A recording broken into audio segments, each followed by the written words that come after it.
Good evening, and thanks as always for joining us here on Speed Racing Network. I'm Greg Olenek, joined by Pete Ruzick, my good friend Pete, up from northern North Carolina.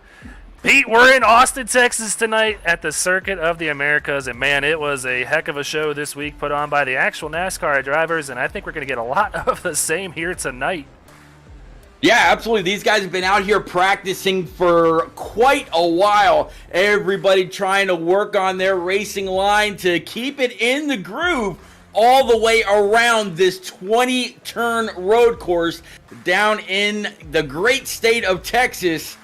Greg, I am absolutely ready for a phenomenal race tonight. Yeah, I think we're ready for it just for the fact that we're not racing it all week. But I can tell you for a fact that in the Discord, people have been stressed about this since we left Atlanta last week. Rightfully so, 20 turns here at Circuit of the Americas. And it's built for Formula One racing, but we're going to throw stock cars on it this week. And it's going to be tough. You know, these guys have a 25x limit that they're going to have to stay within, and that is going to be very hard to do. So, Pete, we'll get out there in just a second, but before that, we got to check out the Gearing Up segment. I was able to sit with last week's winner, Seth Berger, who brought it home in Atlanta. Check it out. Thanks again, guys, for joining me here on this week's Gearing Up segment for the Cup Series. I'm sitting down with last week's winner at Atlanta, Seth Berger. Seth, thanks for joining me here tonight. Now, you had a great run last week. You got that first win of the season out of the way in the Cup Series. Also running really well in the Xfinity Series at that. What does it mean to kind of set the tone early on and kind of, steal one away from your tank racing teammate, Joseph Causey, who was having a great run in Atlanta? Yeah, that was it felt nice to finally have some luck go my way, man. I feel like I never really had that much luck in these SRN races. But technically he wasn't my teammate. Now he is, now that I am joining Tank in the Cup Series. But it felt good to steal one away eventually and not have a win stolen from me. It felt like a lot like redemption at Atlanta because I was in the Final Five last year for the Cup Series, and I really think I had a shot to win it. Right before the first caution came out, I was battling Dalton Tucker, who won the championship, for the lead, and caution came out right before then. And then from then, I got wrecked and obviously didn't win it, but it felt awesome to win at Atlanta. Love that track. Yeah, you just mentioned you were fourth last year in those final standings after Atlanta and after Season 2. You're sitting tied for second now with your new teammate, Emerson Ardon, and then you got, I believe, I think it's Reese Schaefer, who is still leading the way in points. So Tank having a great run. Now you're joining them. Is it a little weird joining them later on in the season? I know you run with these guys before last season, and you run with them in the Xfinity Series as well. Is it a little weird joining about in week 4? Yeah, definitely. It's unique. I don't know if anyone else is really going to do that, but better to get it in now than, I guess you really can't do it much later than week 6, I believe, but I'm happy to just join them now. Well, I think they're going to be happy to have you too, and sporting that 24 car. It seemed to work in Atlanta with William Byron winning there too. What goes into you preparing for these weekly races? And it's a very odd schedule that we have here in SRN this season. We start off at Daytona, which is pretty normal for any stock car racing league. But then we go to Phoenix, a short track, and now, we've done Atlanta as well, a mile-and-a-half track that, in my opinion, is probably the toughest of the mile-and-a-half tracks. Going to COTA this week, and then Twin Rings. What has it been like preparing for this season? I've started to get more experience, so getting prepared is but especially with these new tracks coming up, like COTA, I haven't really turned many laps except for this week, and then Twin Rings, I have not turned a lap yet. And what's difficult about that is I'm still relatively new to iRacing. This fall it would be 2 years, but compared to a lot of people in this league, that's almost nothing compared to them. And last season, all of my practice laps that I was like getting competitive laps with the Gen 6 car, because I've never driven anything like it, was just honestly that hour and a half before the race started. I'd watch a lot of people in those practice sessions, try to see what lines they're taking, and just try to get better there. it's going to be really difficult these next couple of weeks with these tracks. I'm not that great at road courses. I think the weakest part I have on iRacing is the brake pedal. I just got to get better at in the braking zones, so that's going to be a lot of work. Well, I'm trying to think of what I was about to ask you. I know you got a big support system out there in, Berger Mafia. I like to call them Berger Mafia, but you call them Berger Nation out there. Yeah. They show up, and does that help you each week with having that kind of support system out there? And, they're always cheering you on, and we certainly appreciate having them in the chat. And how does it feel having that type of support out there? I think you got the biggest fan group out of everybody out there. It's pretty awesome, man. But once you're in that race, you are locked in. And, I'm not really thinking about it too much, but say you get like a caution or something and I'm running like pretty deep, like top 5 or something, I'll think about it. Like, I hope people are watching because I'm getting a good run in from. And if I'm doing bad, I'm like, well, I hope they're not staying up late for this. Nah, we appreciate them. They're always cheering you on. And this was the question I was going to ask before that one. You kind of talked about the Gen 6 Cup car that you ran last season. What's been the biggest adjustment to the Gen 7, the next gen car that everybody seems to call it still? And are you liking it so far? It seems to be a lot different. There's pros and cons to this new next gen car. I love that it's a handful in the turns, but the only negative part I would say is it could be very difficult to pass. Like in Atlanta, it was very difficult to pass. You had to set those passes up really well and try to pass the high side. If you try to pass the low side, it was a lot of work. But I just like that it's a handful and more in the driver's hands with this next gen car. I was never really a fan of the low horsepower, high downforce. It was just throttle pack racing, and even in this next gen, you saw in that first run, it was like you were pack racing with the lead group, but it was still a handful in the turn, so the lead group was able to pull away from the rest of the 20 cars in the back half. But all in all, I like this next gen car a lot more. It's a handful. That's what I was looking for, and I'm showing the results so far for it. Absolutely you are. Well, that is all I got for you as far as the racing side of it goes, but I see you wearing the Berg Arts gear. You're always repping your kind of fashion line that you started here. I know you put some stuff aside. What do you got here? So I'm rocking actually a floral hat. It's got the Berg Arts logo, and there is a secret to it. It actually spells out Berg Arts, if you could believe that. I have a post up. I'll probably repost it again, so if anyone wants to check it out after this interview, I'll post how you could see Berg Arts spelled in the logo. It's got a floral design. I also just came out with this box logo for Berg Arts, and then one of the fan favorites was actually what got Berg Arts started. Made this custom jean jacket. Nice. One day I saw an Instagram photo with an artist wearing a crazy looking jacket, and I saw what the price was, like $7,000 online, and I'm like, wow. I can do that myself. And I wore it to a party, and someone said you should start a clothing brand, and I'm like, I might as well give it a shot. That's awesome, man, and I hope nothing but the best for you. I can't wait to see what else you come out with, because that is a really cool looking jacket, and you're right, $7,000 is just kind of crazy when you can do it yourself. So congratulations on getting that started, man, and congratulations on the Atlanta win last week. But you got to get suited up. You're getting ready to head out to Austin and that Circuit of the Americas, and it's going to be a handful. So best of luck to you, Seth, and thanks for stopping by. All right, sweet. Thank you for having me. All right, thanks to Seth for sitting down with me for that. And right after that interview, he urgently got in touch with me and was like, crap, I forgot to mention my sponsors. So he wanted to give a quick shout out to Flood Brothers as well, a disposal company in the Chicagoland area. So thanks, Seth, once again for sitting down with me. You see him tied for second with his now tank racing teammate Emerson Ardon. Joseph Causey still leading the way after a great couple of weeks in that 88 car. Reese Schaefer and Robert Norfleet rounding out the top 5. But, Pete, this is where everybody's looking, and it's behind the cut line. We got some tough hitters back here. Tommy Haynes, Kyle Ryan, Byron McDonald, and Rhett Tucker, the 4 drivers sitting just outside, and a couple other good ones. Bo Tiffany, you got Scott Kalal, David Duke, Devin Zimmerman, who was our Daytona winner, now back in 28th place. Yeah, but you know what, Greg? With COTA, the way that it is and the way that everything is going to work out tonight, 30 cars are going to be out here on track, and this could absolutely swing in a huge way. I would actually be interested to take a screenshot of these points and then compare them to next week when it's all said and done. I definitely wish all these guys a great race this evening.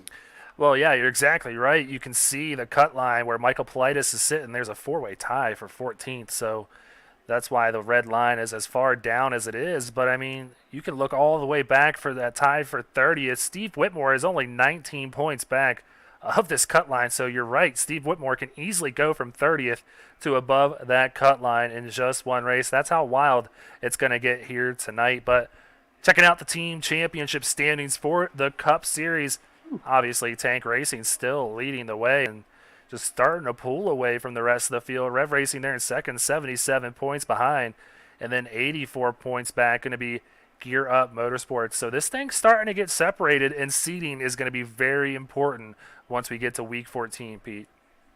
Absolutely. I mean, Tank Racing from Daytona on, they have been extremely strong week in and week out. Back 77 points to Rev Racing, Gear Up, and I actually went and talked to some of the Ohio Sim guys a little bit earlier. Just basically popped in and say, hey, good luck tonight, and every single one of them kind of like in unison. Thank you, thank you, thank you. I mean, they were pretty cool. But yeah, Tank Racing in very firm control of the overall team championship standings so far. Yeah, Ohio Sim off to a slow start at the beginning, but starting to pick up here as we head into week 4 action at COTA. Just sitting 119 points back of the lead. Not too bad for those guys out of Ohio. But, Pete, we got a new team on the block replacing Stryker Motorsports. That team kind of fell apart here in the Cup Series and is now Ions Motorsports, headed by their team captain, Michael York. And they've got some big-time drivers on that team. Michael York, Brad Herman, Matt Helms, and Brandon Thomas, to name a few. Yeah, you add Brad Herman, Zach Taylor, and some other big names that have been racing for a very, very long time, whether it was back in the day on console or since they've all moved over to iRacing. Each and every one of them can get it done on any given week. Absolutely. And one thing we always love to do here on SRN is show our sponsors some love. So Silverback Tax Solutions, as always, going to be in charge of that green flag here. Nice sparkle and shine. Mobile detailing, going to have the rec replay, and I have to imagine we will be using that a few times here tonight. Butt Kicker going to be sponsoring the Hard Charger Award throughout the season. The highest finishing driver with the most points gained, or positions gained, is going to get themselves a Butt Kicker Gamer 2 to add to their sim rig. And TJ's Team Foundation, Pete, and I know people are starting to think we're a broken record, but it's for a good cause. Check out TJ's Team Foundation at morethanAcape.org. Donate some money if you can, or just donate your time to learn more about what this organization does for these families. Absolutely. That whole organization, morethanAcape.org, shows that you don't have to wear a cape to be, super to a family. Go on over morethanAcape.org. Anything you can donate actually is reciprocated to the families that need help as their child is going through some kind of a pediatric emergency. And oh, by the way, for every dollar that you give, you do actually get something back, whether it's in the shape of a decal or a tumbler, a mug, a sweatshirt, or a t-shirt, whatever it is. Travis Anderson, the owner of morethanAcape.org, which is all based around his little boy that unfortunately passed after childhood cancer, started this up and has been a great foundation it is a great foundation to give to if you can. But Greg, word of mouth for TJ's team has been huge. Yeah, that goes probably the furthest, even more than the money. So, Sean mentioned it on Thursday when he filled in for Landon on the Xfinity Series broadcast in Atlanta. He put up some money about equated to $200 after the 2 races at Phoenix. And he said that, man, I wish I could donate more. But Travis, was super cool about it because anything goes such a far way. He said, Sean, that's a light bill for a family that really can't afford that. So, anything helps. So please, please, please check them out at morethanAcape.org. But let's go ahead, check out what these guys are racing for here tonight. And as always, these guys are going to be racing for $30 going to the winner. And, I mean, we got a few road course ringers out here battling for that here tonight. Second place going to go to get $20 in their pocket. Third through fifth going to get that entry fee of $10 back. But, you know, it's getting to that midpoint in the regular season where you're setting yourself up in position to battle for that season payout. The champion in each series is going to come away with $500 in that wallet. At 500 Smackers absolutely goes a long way. But even just getting your money back, you know, week after week, or unless you can do a little bit better for that first or second spot, it just goes to show that if you can do that, you can be in the standings at the end of the season when we're talking about some big payouts. Yeah, so week 4 action kicking off here at Circuit of the Americas. Qualifying just wrapped up, and take a look at this beautiful facility in Austin, Texas. Pete, we got to fly over this on our way back from Vegas because we had a connection flight in Austin, and my girlfriend could tell you I scared the crap out of her when we took off, and I was like, babe, there it is. This track is beautiful, and I'm excited to be here tonight. Oh, yeah. I mean, 20 turns full of never-ending action with close to, if not actually more than 30 cars. I saw 30 the last time I checked in on these guys for practice. We're actually going to be out there with 34 cars tonight, Greg. See you going through that lineup. A lot of star-studded drivers. Absolutely, and one that we haven't seen in a while, Adrian Schumacher. He's going to get the pole position here tonight, and that is one of the road course ringers I was mentioning, Pete. So not surprised to see him up there. Joseph Causey, though, seemed very confident last week. After he's let a few wins slip through his grasp, he's going to be starting second. Chris Lucky, who's already won on the season, and Phoenix going to be starting third. And Brian McAvoy was also pretty fast in practice. He is starting fourth tonight. Yeah, starting P number 5. Timothy Latham in that number 5 Raise Energy Camaro. Behind him is going to be Lane Hostler in his number 61. In the number 17, starting P7. A lot of 7s there. Maybe it's going to be lucky for the one and only Reese Schaefer. Emerson Arden in his number 57 Blue Oval, starting P8. P9 is going to be Seth Berger in his number 24. And P number 10, Jeremy Little in his 26 Chevy. Yeah, 11th is going to be Ed Shearer. And then starting 12th, going to be Scott Kalal. Check out the next 6 rows. Steve Whitmore in 13th. Corey Saucy are going to be starting in 14th here tonight. Michael Politis in 15th. And then we got Britt Van Meter starting in 16th. Pete, take the next 4 rows. Absolutely. Number 85, the one and only Brad Herman starting P17. Then it looks like Zachary Taylor in his number 14. Taylor Locklear in that 00 shot number starting right behind him. 19th, Bo Tiffany. Matthew Greathouse in his number 46 Ford starting P20. 21st, Robert Norfleet in his number 56. Then it's going to be the number 8 of Byron McDonald starting Double Deuce 22nd. 23rd, Joshua Siegfried. And then Gregory Smith in his number 28 Ford Mustang GT. So that's the starting lineup here tonight, and it's a good one. I think we're going to have a great race on hand. A little bit of a rule that we're going to throw out to you guys. Once the leader takes the stripe to cross and start, well, actually they said before he takes the stripe because they don't want to add on an extra caution flag. But around the end of lap 17, they're going to throw a competition caution to get the field bunched back up. And at the end of lap 15, they're going to close pit road so that nobody can come down and short pit just before that caution comes out. So something to keep an eye on here for that. Pete, we got some winners to get to. Who are you picking tonight?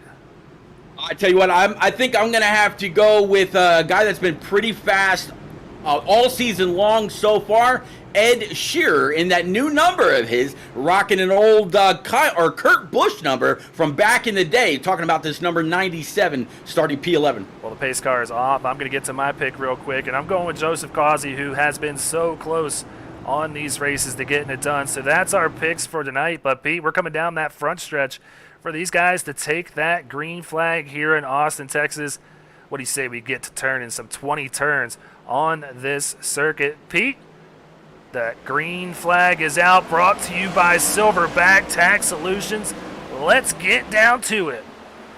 Absolutely. First couple of rows all getting into this very, very sharp hairpin. It looks like the 30, though, he might be able to come out a little on top, but 88 says no as he pulls to the inside, coming across those rumble strips. 88 wants to try to lead this first lap, but the 30 is not going to give up. Long way to go till we get back to that stripe. Watch this camera with these guys going through the S's is such a cool camera, such a cool track, and it's so cool to see NASCAR finally here in Austin, Texas. And SRN's back here for the first time since season 1. So just watch as these guys sort it all out amongst themselves, all single file for the most part. Not too many passes happening right at the moment. Tell you what, 34 cars coming through those S's just look like a conveyor belt of cars. I remember back in the day, they used to say that about going around, Bristol Motor Speedway or Martinsville or somewhere like that, where it's just car after car after car. We got someone back there. I believe that's Blair Holloman. Big time damage for Blair. See the front end off of that 06. He is going to have a tough time getting that thing around here. But back up front, heading into, I believe, what is turn 12. Joseph Causey now setting himself up to get a good run into turn 13. Seeing Zachary Taylor might be off track as well in that 14 out of Ions Motorsports, the new team on the block. So tough start for him. We got people crashing everywhere. My event ticker is popping off, Pete. I believe Matt Greathouse looks like he might have something going on. And then Aaron Bringleson looks like he might have just had some kind of an issue also. I have a feeling we are going to give some of these tools a workout tonight, Greg. Yeah, and I was telling you, I just got these cameras, and, man, there are a ton of cameras. So I'm going to be trying to keep up with all the action. But this is covering the final 2 turns here. And you can see it. It's not like the NASCAR circuit you saw this week where these guys were running off the track, because that is going to cost them incident points, which they cannot afford here tonight. They got to keep all these points that they can get, because 25X will add up quickly here at COTA.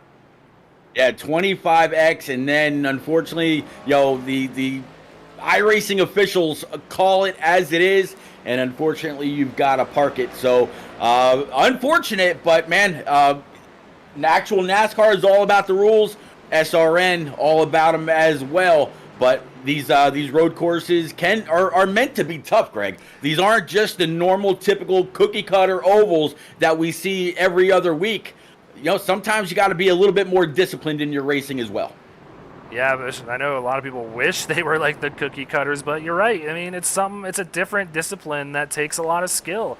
So we want to, kind of honor the guys that take the time and really put in the effort at these road courses. Right now, Joseph Causey, that man who's got a 1.3 second lead over Adrian Schumacher, who I said is one of the best. I mean, he kind of swept the road courses last year here in SRN. So first race back on SRN this year and race number 4 of the year. We'll see if he can steal a win from these guys. But heading down into turn 12, a hard braking zone for these guys. Tough time to get it to load up here. They're going to really use those gearboxes to slow these cars up. But all these leaders doing a great job. And I think at this point, you're just trying to stay with those guys in front of you. Not much. Oh, we see someone, I believe that's Scott Kalal, kind of overshot it there. Got an attempt for an overtake here. Trying to see who that is. Looked like Byron McDonald passing Britt Van Meter. So, yep. Yeah, so good action there further on back in the pack. But Causey's starting to extend that lead. We'll be curious to see what the fall off is like on these tires, because maybe Schumacher is just letting him go for now. I'll tell you what, Joseph Causey right now, he is the fastest man in town. His best lap so far is sitting about a 2 minute 14 second lap. Some of these other guys a little bit further in the back, we're talking about 223s, 225s, 228s. I was riding around with Brad Herman in that number 85. He's now up 2 spots since the start. He was running about 220s, and he kind of paid attention to his line and didn't get any incident points for an entire lap around, and was able to shave over 2 seconds off of his lap. So that just goes to show, if you buckle down and you actually watch your line, keep it on track the entire way around, not only are you not going to get any incident points, but you could also go a bit faster as well. I'm seeing Zachary Taylor potentially crashing again. I think he is. Let's see if we can check in on him there. Looks like he's got it righted back in the right direction. But, man, he has fallen a little bit. Actually, he's picked up 4 spots after the rough start he's had. So, Zach, I can tell you, is one of the faster guys here on road courses. But, like we keep telling Pete, and we're going to sound like a broken record, he's already definitely got some incident points added up to that 14 machine. So, going to have to just tick off some laps here because we're only on lap 3 of this thing. Yeah, only on lap 3, and the guy that you got picked for the race, Joseph Causey, now with a good 2 seconds over Adrian Schumacher and well over 3 back to P3 Chris Lucky. And that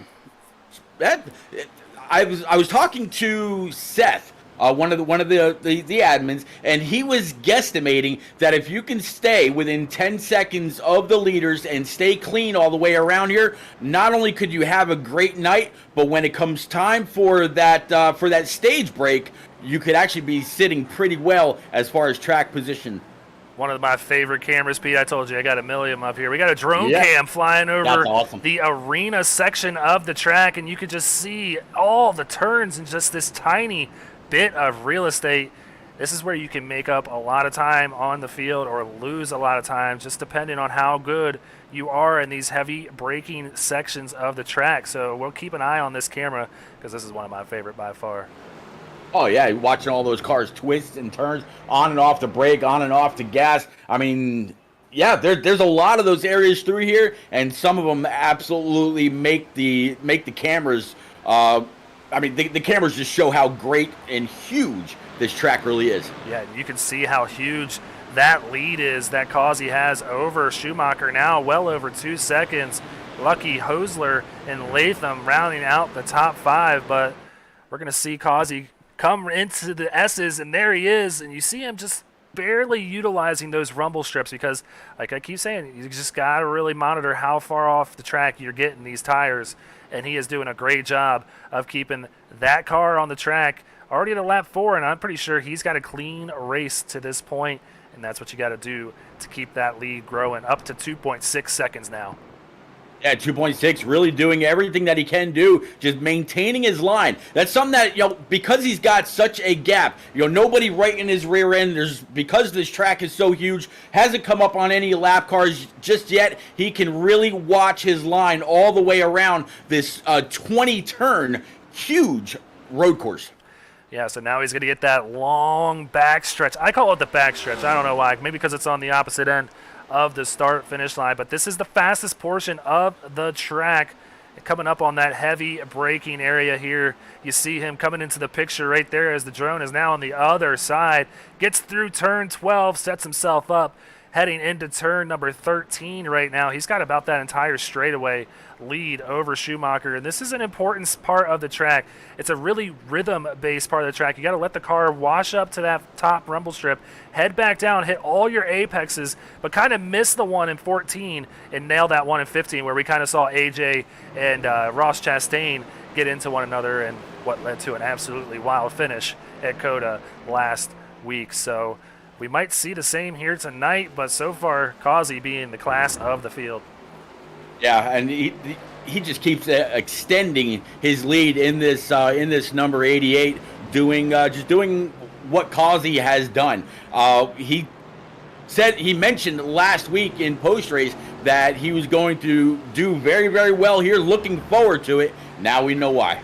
Well, here's last week's winner, Seth Berger, now out of Tank Racing. Was running as an independent last week, but Devin Zimmerman stepping aside and having some issues with his young one here tonight. So unfortunately, Devin Zimmerman not with us here tonight. So Devin going to fall a little bit more in those standings. But Seth Berger, now a member of Tank Racing, only making that team even better. So these guys going to have their hands full if they're trying to make ground up on Tank here this week. I tell you what, out there in chat right now, Greg, Pam Williams say, killing it in my home state. Go Seth Berger. So, yep. Man, already out there pulling for Mr. Berger. Yeah, I wish I had as many fans as him, man. And I had a great time sitting down with him. Pam, if you didn't get to see the Gearing Up segment, go ahead and check it out because I sat down with Seth, and really cool guy and really happy to see the success that he's had with his clothing line already. Some great stuff that I might have to check out here shortly because that hat was pretty darn cool. So going to keep an eye out on that. But as Causey starts to pull away, I want to keep an eye on this battle for second now. Chris Lucky has moved up to second. Adrian Schumacher back to third. And Lane Hosler making up ground on the 30 of Adrian Schumacher. So quite a battle here from second through fifth. Timothy Latham still in this thing as well. Yeah, Timothy Latham right behind the number 61 for Lane Hosler. I've been keeping an eye on him as well, and man, he is absolutely steadfast. He's not getting on the brake to where he's getting close to spinning out. I don't see any wheel hop out of this Ohio Sim Racing number 61 either. He's controlling that race car and doing a phenomenal job keeping it pretty tight. Oh, we got a message here as an incident limit, and Aaron Bringleson currently leading the way. Oh man, 14 incident points already, and we're only on lap 5, Pete, so he's got 11 to work with before he is disqualified, and this is what race control is going to help us with tonight, because there's not going to be a lot of end-of-line penalties, obviously, with no cautions and no cause cautions, so they're going to keep us posted on all the action as far as incident limits go here tonight. So thanks to them for doing that, and that's going to be a huge help. But, Pete, I mean, we mentioned it last week. We were thinking of the Hosler family because they lost his grandfather, unfortunately, and he had a really good, solid run. Wasn't top 10, but was running around the top 10 most of the night. I think he's going to be thrilled with the performance he's already put on in that beautiful number 61 Chevy Camaro. Absolutely. If he can keep it inside the top 5 and follows Sean's advice earlier, just stay within 10 seconds of the leader. When it comes time for the stage break, you're going to find yourself in a very favorable position for the restart. Right now, the top 10 very, very spread out. I mean, we're talking everything from 4 seconds from first to second all the way back to looking at P number 10 for Jeremy Little, 20 seconds behind. So a lot of real estate between the top 10 right now, Greg. Good battle between Brad Herman, Britt Van Meter, and Byron McDonald, who's already up 8 positions on the night in 16th. So Brad Herman running out of that new team, Ions Motorsports. He is doing great so far. I believe he's their highest running car on the field. So he's going to want to pick up a few more spots to help them start gaining some points in the team championship standings, because they're kind of behind the 8 ball at this point. Whoa, really close for Britt Van Meter and Byron McDonald right there, but great battle here for 14th. Yeah, absolutely saw those rotors light up as they all got on the brakes as hard as they could. 27 a little bit, had to get on there just a little bit harder in order not to rear end that TJ's team. Number 85 for Brad Herman. Of course, Byron McDonald had to kind of follow suit a little bit, but yeah, it looked like the 85 slightly off course. Yeah, he locked up the brakes a little bit, overshot it, and Britt Van Meter goes right on by. Now Byron McDonald looking to make the pass, and Byron's going to go around. Byron, he's actually able to save it, but great job not to cause any damage to either of the cars. He's gonna be able to race on, and I'm sure the 85 absolutely appreciated that. Well, heading back up front, this just shows you the gap that Causey's put on the rest of these guys. He's in turn 1 of this thing, and if you guys need to know where your favorite driver is, we have the track map out this week, so take a look, and they got the driver numbers on there. A few lap down cars here as we're going to see Causey come into the S's right here, and he just flies around these things. But, Pete, Lucky is running him down right now, down to 2 seconds and growing here. So this is going to be a battle here shortly between these drivers up front.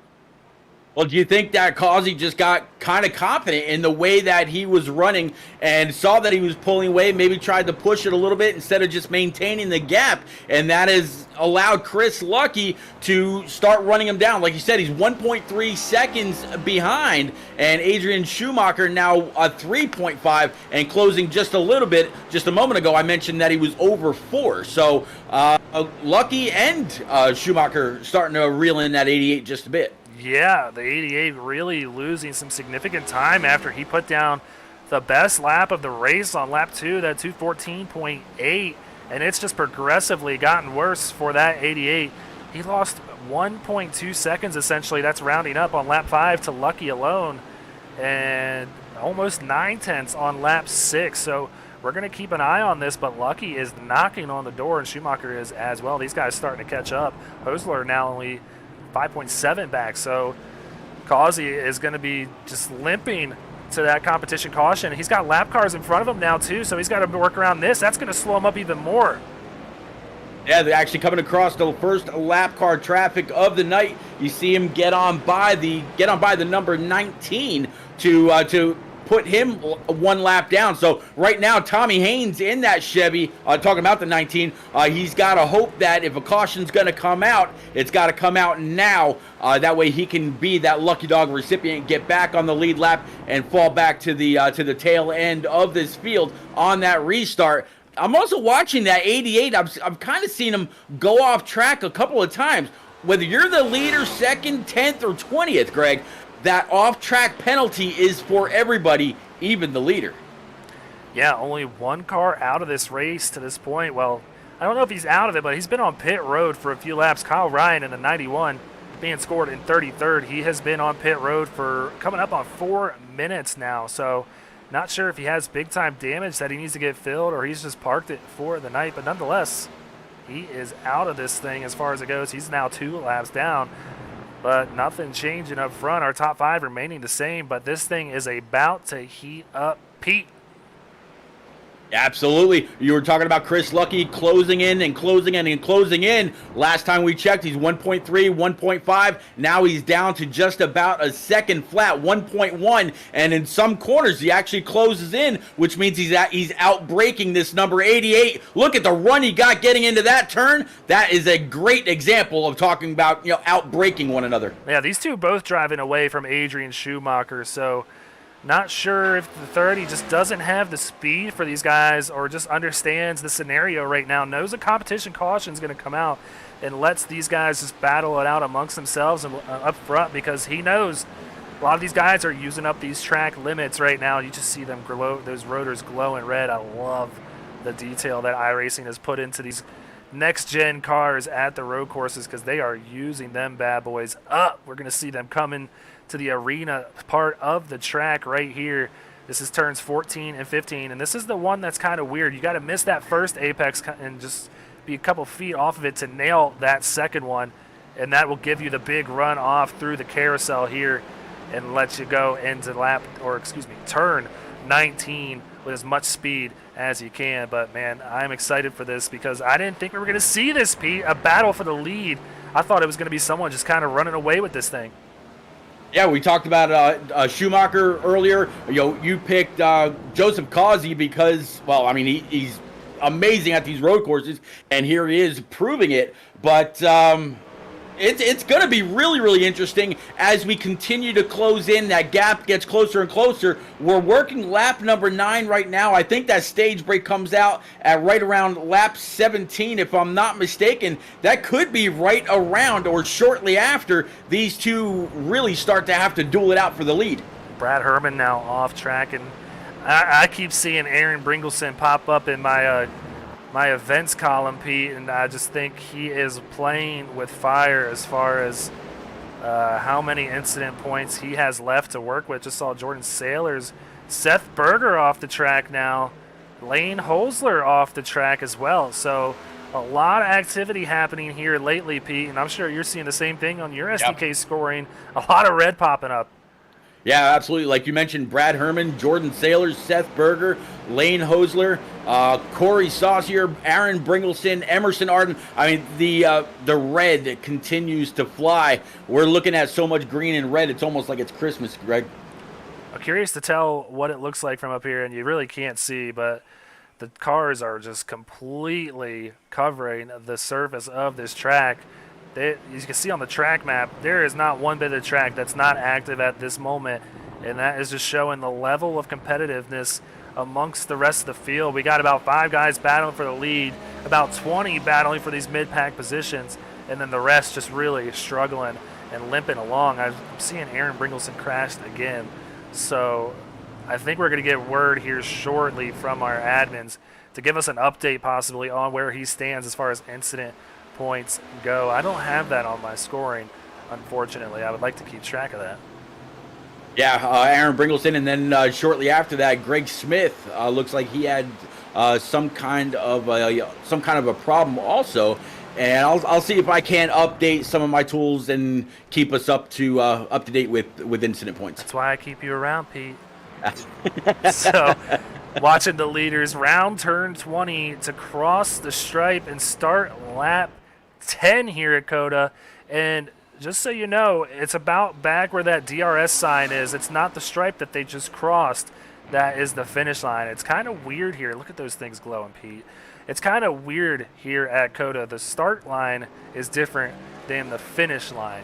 So keep that in mind. If it comes down to a late race battle amongst these guys, it's that first stripe that they cross that'll be the finish line. I need to get used to saying that. Yeah, finish line, start stripe, finish line. I mean, yeah, checkers, whatever. These guys, man. Greg, I am nowhere near the class road racer that these guys are putting on tonight. I mean, by now I'd be sitting in the hauler, done for the night. Not these guys. They're doing all right, man. Oh, and I mean, Causey, he spoke on it, after we talked to him after his second place finish in Atlanta, the second straight week where he kind of let one get away. Chris Lucky kind of overshooting the hairpin there. So lucky for him, he was able to get that. Hey, did you see what I did there? Lucky for him, he was able to get it slowed down, but he lost about 6 or 7 tenths of a second heading into that hairpin turn. But you could hear it in Causey's voice. He was licking his chops for this one, and he does not. It's almost kind of like what we saw with Ross Chastain. He's the last 2 or 3 weeks he's been on the podium finishes, but man, the wins were so close, just got so close. And there you see it. Aaron Bringleson has reached the 25 incident point limit. He's been removed from the race, so unfortunately for the 45, his day is done. But like I said, you could hear the determination in Causey's voice, kind of like Ross, and I don't think he's going to let this one slip away tonight. He is hungry to get that first win in that 88.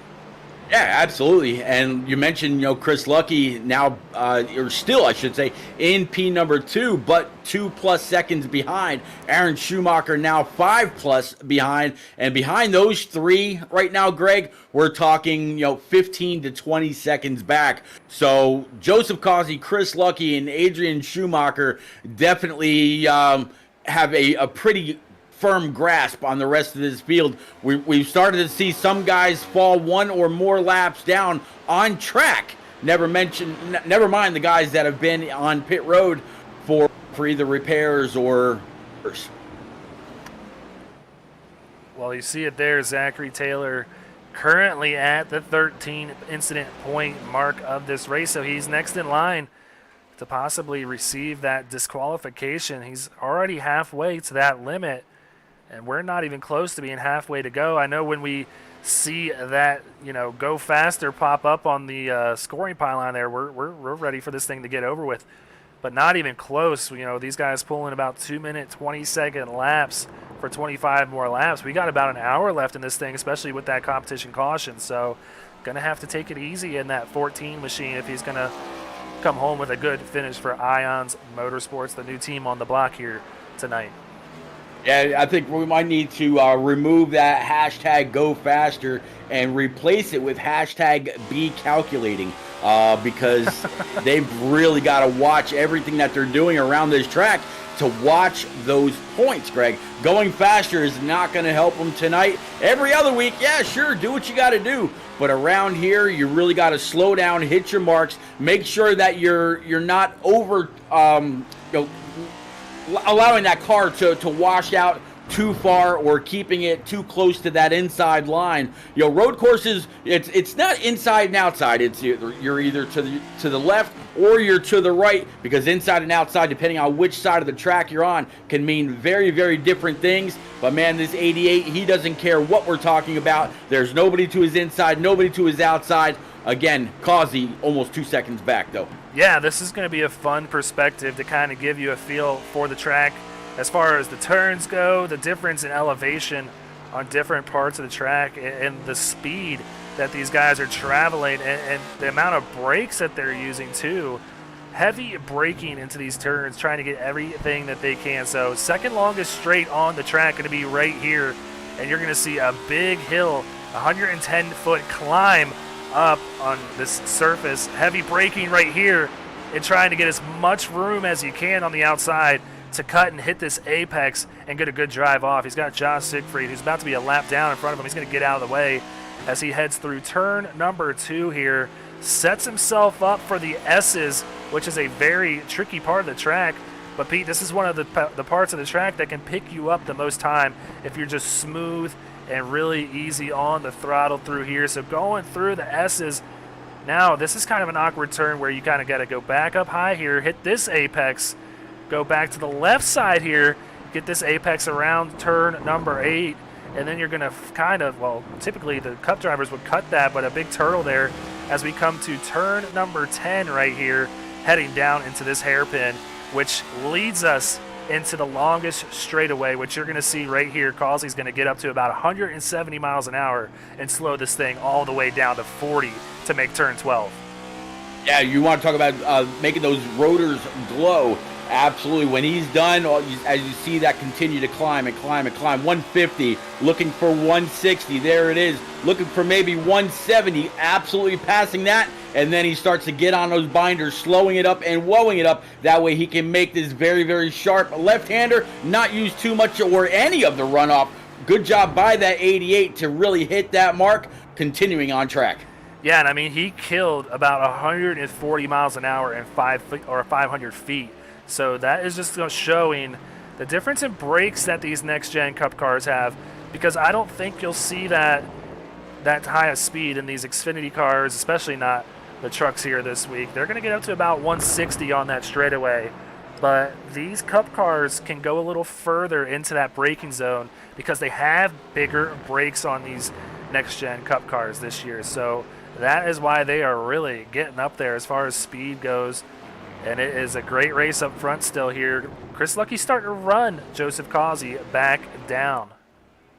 Yeah, now down to 1.2. I think the last time I looked at Lucky, he was about 2.2. So he's been able to clip a second off of that 88. But something I wanted to kind of bring to your attention, Greg, as much as we've been watching the 88 and the 77 and the 30, they are the fastest cars out there on track.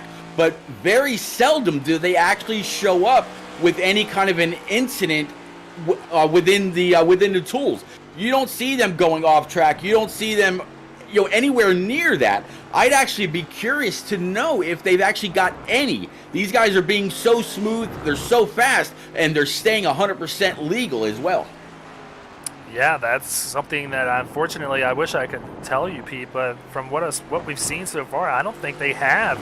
If they have, maybe it's been 1 or 2 off tracks, which is 1x each time. So they may be sitting at 2 or 3x at most, but oh wow, you hear him really get down on these gears. You got to be careful there, Chris, because you can blow this thing up if you downshift a little too early. But hey, I'm not going to tell this man what to do, because he's doing a great job running down this 88, down to 0.8 of a second here. Yeah, both the 88 and the 77, just as we were talking about that, did go slightly off track. Joseph Causey a little bit off. The 88 really hard on the binders, and I'm gonna guess by now that these brakes are starting to give just a little bit. They might have to adjust their brake biases as they continue to move on. But man, down to 1 second flat, just hit the 0.9s. So that's 77. He's coming. He certainly is coming. And Joseph Causey sees him back there, but doing a great job of minding the gap so far. So keep an eye on these guys, and they're going to cross the stripe to, I believe, begin lap 14. They're making me do math now, Pete, so you got to work with me here.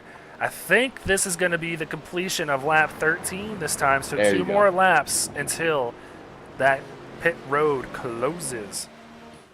Yeah. Now, talk about that, Greg. I was actually going to ask you that when you talked about that at the beginning of the show.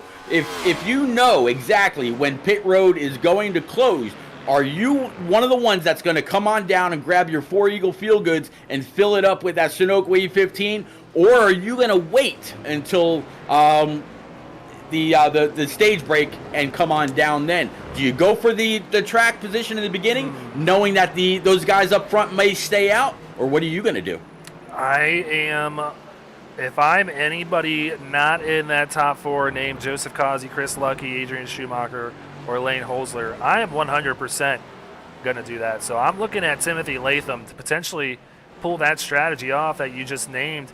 Maybe come down pit road a little early. And I know someone who has already done that, and that's going to be Byron McDonald sitting back here in 19th. He's come down already, and I believe taken 2 tires and fuel to get that 8 car to the end. So we might be seeing this 8 be out in front of this thing as he's a little bit off track. I think that's broadcaster's curse. He knows we're watching because, a lot of these guys will race and watch the broadcast. Y'all are crazy.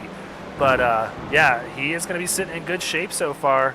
Another one that just came down, Bobby Anderson on pit road. And Greg, I was actually able to re-manipulate the tools and figure out how to get their off-track points up on screen for me. I tell you, I mentioned that the leaders looked like they were doing phenomenally well. The 88, he's actually got 5 so far. 77 with just 1 single point, and he just got that, like a lap and a half ago. And then the car in 3rd place just sitting with 2 points. 4th place just with 1, 5th with 2, and 6th with 1. The highest guy out there right now that has not been eliminated is actually sitting with a with 9, and that's going to be Emerson Arden back there in that number 57 Mustang GT. There you go. So you heard it first from our very own Pete Ruzick, manipulating his tools so he could fill us in on what's actually happening out there. But Pete, I'm not sure. We're going to see the leaders come by pit road, and Adrian Schumacher going to be one of those guys that comes down. So this could be a big move for the 30 right here to get out in front of these guys, maybe control this thing to the end. So no stage points being handed out like we normally see in the NASCAR Top 3 Series. So nothing to really stay out for. And there we go. I knew Timothy Latham would be one of these guys, too, who would come down and try and get some track position. There he comes. Yep, absolutely. Timothy Latham coming down. As you mentioned, Adrian Schumacher, he's down. John Holliday, Zach Taylor, and Kyle Ryan all showing, varying strategies. But this 88, Greg, do you think this is just confidence in staying out right along with Chris Lucky? Or is this, maybe he figures more people would have gone down to take advantage and grab that track position off track where you're letting your pit crew do all the work? Well, something to keep in mind, they said at the end of lap 15. So Causey is still able to come down this time considering he is leading this thing. So Causey still may have a chance, and Lucky could take advantage of that too. But if these guys don't come down, Pete, they're going to be restarting maybe 10th, 12th, or 14th. So they got to come down, I think, and this is the last lap to do so. So once they cross the stripe, the pits are closed. Something to keep an eye on here as they start to go through the arena portion of this track. Tell you, Greg, I'm absolutely loving these images that you're able to show. The camera work that you figured out for all of these races and the time and the dedication that you're showing towards this SRN community is absolutely amazing. I'm glad I'm actually getting, I've got the opportunity to call these races with you. Thank you very much once again, in case I haven't said that lately. You're going to make me cry, Pete. You're making me blush over here, but let's see. Yeah, and don't do that. Yep, here comes Causey down. No, I thought they were turning down pit road. They're going to stay out, Pete. So developments here. That's going to probably hand that lead over to Adrian Schumacher. He is the first car running that has pitted, and he is still in 4th place. So not going to lose too much track position out there from doing just that. So our top 3, Causey, Lucky, Hosler have not pitted. Shearer, Politis, Van Meter also have not pitted. Steve Whitmore in 9th place has not pitted. So those are the top 10 that have not pitted so far. The only other drivers that have pitted are Reese Schaefer, Emerson Ardon, Seth Berger, Scott Kalal, Byron McDonald, and Bobby Anderson. So that is 10 drivers. Like I said, they're making me do math here. So actually 9 drivers I'm seeing. So that's going to put Causey and Lucky coming out 10th and 11th potentially here once this thing goes yellow. So still a couple more laps before we get to that, but pit road is closed for these guys. You want to talk about closing and closing fast. This number 77 of Chris Lucky all over the back end of this number 88 GT going to the last corner. We were talking about when he was a 1 and 1.5 and in 2 seconds. Now he's down to half a minute, just 5/10. I'm sorry, half a second, I should say. Right behind this number 88. I think the 77, he wants this lead going into this caution that's about to fly. He's not giving up, even though pits are closed. Well, and it's also, Lucky has been driving behind Causey for probably 10 laps or so now, all within a second. So he's able to see where he's better than Causey on the track. So a big advantage to the 77 as Causey's looking out his front window, or should be at least. I know he's kind of mirror driving, but hopefully not worrying too much about the 77 mid part of this race. But you're right. So there you see another incident limit update. Emerson Ardon sitting at 15, nearing the halfway mark of this thing. So going to have to be careful in that 57. He's currently second in the points, tied with his teammate Seth Berger. So if he gets disqualified from COTA, he is going to be having to use a drop week early on in the season, which I know nobody wants to have to do this early on. Yeah, I just talked about him a moment or two ago. It feels like maybe 2, maybe 3 laps. I mean, these laps are kind of clicking on by. I mentioned he was at 9. So to go from 9 to 15, he's had a pretty rough couple of laps. Hopefully Emerson Ardon can really just slow it down, whoa it up, hit his marks, and like I mentioned earlier, with watching Brad Herman, might actually go just a tad bit faster, paying attention to his line. Could very well be just the case, but like you said, gonna have to tread lightly around this track, which I mean sounds easy coming from us. Right. Not the case. So this battle heating up. We're gonna watch them come over the hill of turn 10 here. Well, heading into turn 10. That's turn 10. And then they're gonna head down into turn 11, the hairpin, to start heading back up that long back straightaway towards turn 12. This thing's heating up like them brake rotors on this cars. Absolutely, 88 really just holding the 77 at bay. I don't know if the 77 actually wants by. I'm kind of rethinking now that I've been able to watch this guy lap after lap. He could be, just learning. He could figure that, Causey's been very, very fast all the way around. He knows that he's a great road racer. These guys have raced together for a while now. Just might be looking to see where he's either better or where the 88's able to gap him just a little bit, and what he might have to do to adjust his line to see the 88 get a little loose there. Yeah, he almost lost it. He all but lost it right there. And those can also, I don't think that one did, but those can also count towards your incident limit. If you lose control of these things, that is 1x. So I don't think that was the case right there, but a bigger slide like he could have almost potentially had could have led to another incident point, which he said Joseph Causey's sitting at 5x right now, so he's kind of comfortable, but not with a car right on the bumper of his number 88 Ford. And there it is. The caution comes out just before Chris Lucky can make the move. So caution is out here, competition caution here for the halfway mark of this one. Phenomenal racing so far. I mean, these two are really just about to heat up the track more than it already is. Very, very unfortunate to kind of go through the field looking at some of these guys that are close to incident counts. Looking at a little bit further back in the field. I'm going to try to catch up with some of these guys. Zach Taylor right now sitting at 16. Of course, we mentioned the 45 of Aaron Bringleson. He is out right now. Sitting at 10 is going to be Jordan Sailors.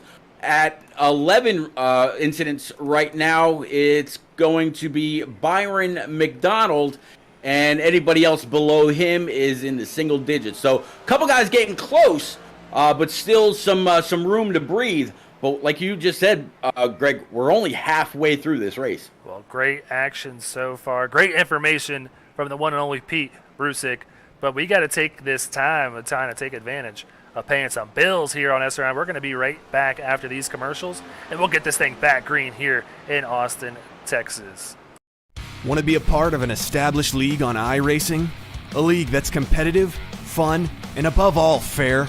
Look no further than Speed Racing Network. Originally known as Mid-South Madness, SRN has evolved into a league that can bring the best out in any given driver. Drivers work their way up through the ranks to hopefully one day call themselves a champion of Speed Racing Network.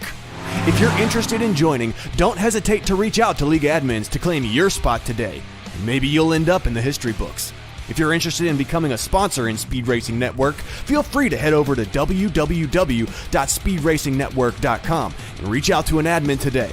And as always, remember to go faster. Silverback Tax Solutions specializes in dealing with IRS tax problems. If you are receiving threatening letters from the IRS, or if the IRS has placed liens or levies on your property, Silverback Tax Solutions can help you find relief. We have worked with hundreds of people to resolve their tax problems. If you're behind on filing your taxes, it's never too late to get on the right track. Silverback Tax Solutions can help with that also. Don't let another night go by where you lose sleep worrying about the IRS or your taxes. Head over to www.silverbacktx.com or call 662-996-4357 and contact an enrolled agent today. We can help you gain peace of mind and deal with those problems for you.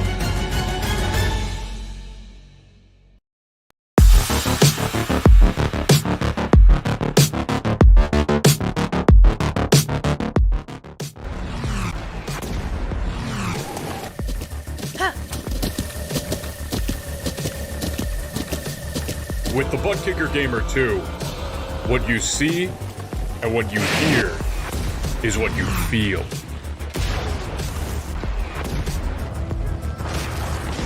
Butt Kicker. The future is feeling.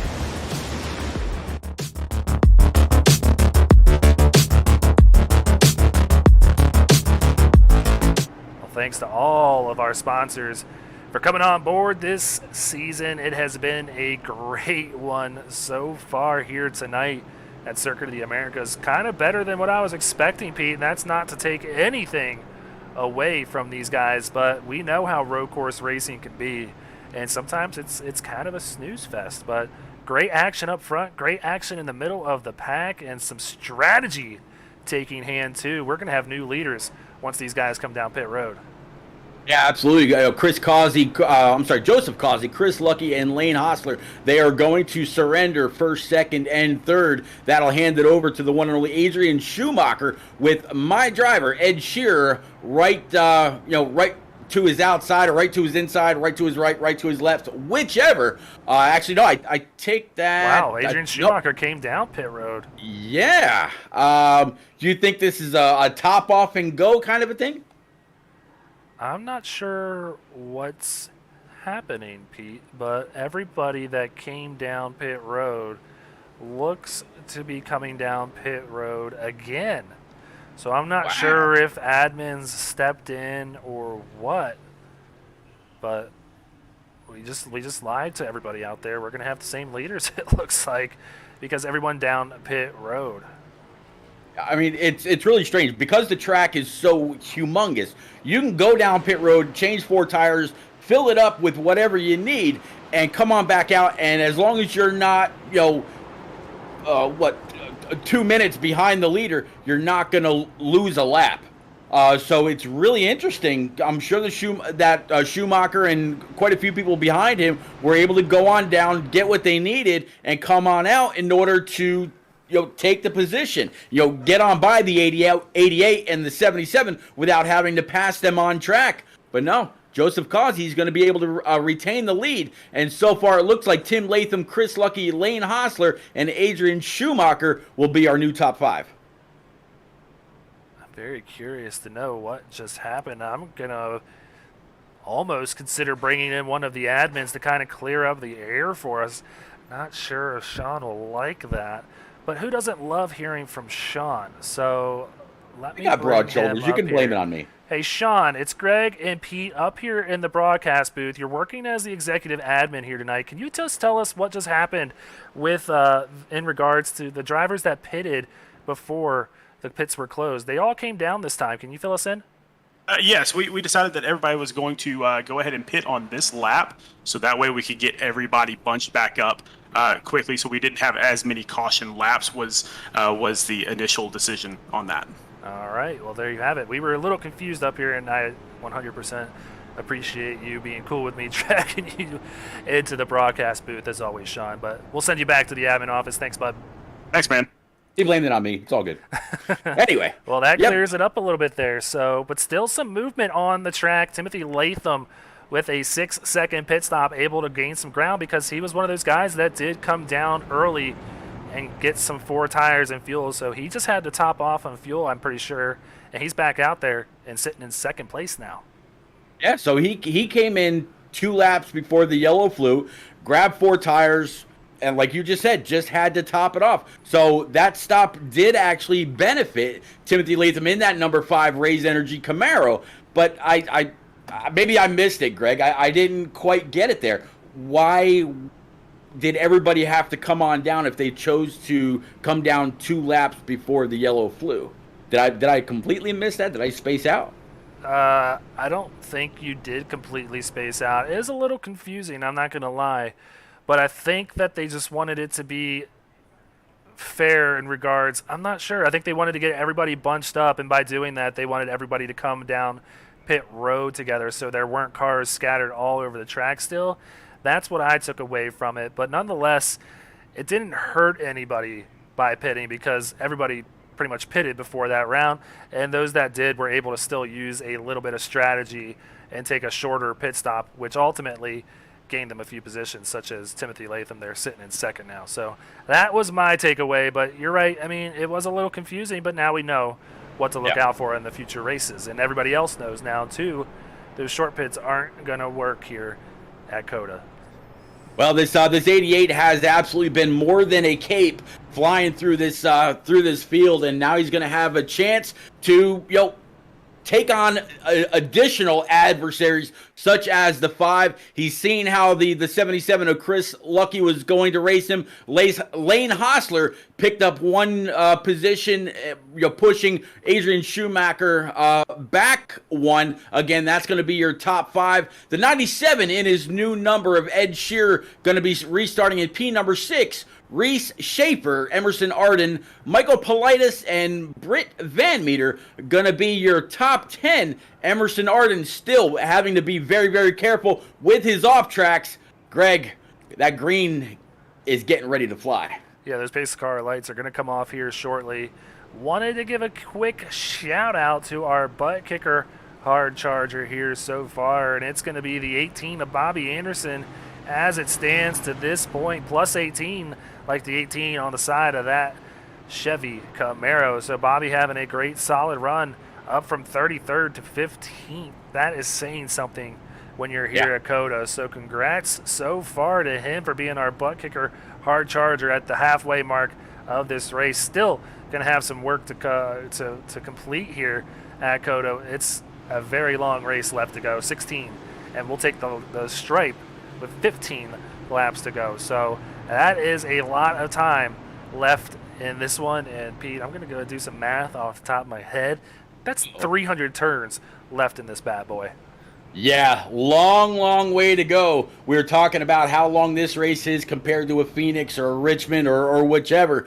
Long way to go for these guys. A whole lot of braking, a whole lot of shifting. Can you imagine counting the shift points around this place for an entire race? That, man, you're like multiplying pi. I mean, it's ridiculous. I'm not gonna do that.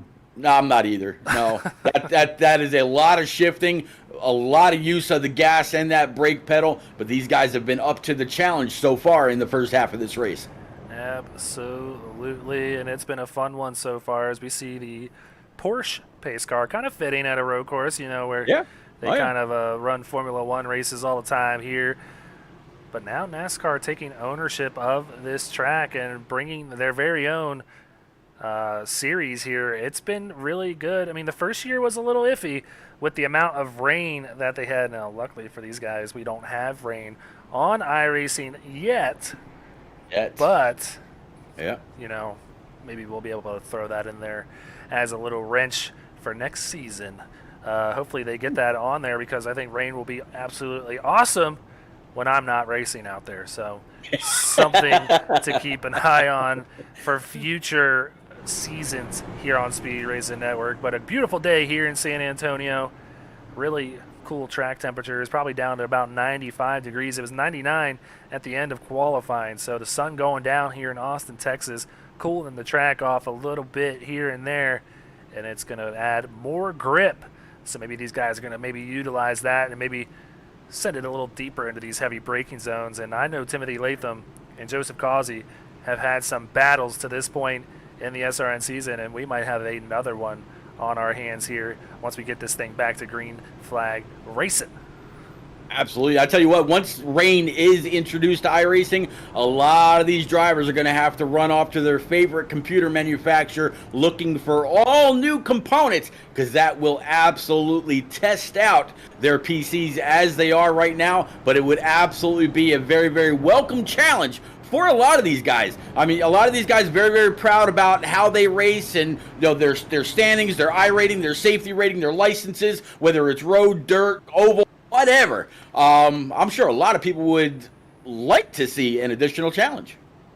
Why you got to be such a downer, Pete? Remind everybody all the money we throw into these things. And you're exactly right, though. It's going to be a test for themselves and their computers when that does happen. But from what I hear, it is in the works and getting pretty close to possibly seeing rain here on the simulator, which will be really cool, man. iRacing has made great strides and never stop improving what we love, and that's iRacing. But we're rounding turns 19 and 20. This is where Ross just sent AJ into Alex Bowman and ultimately won the race. So this is a spot on the track to keep an eye on once we get this thing back to green flag racing here.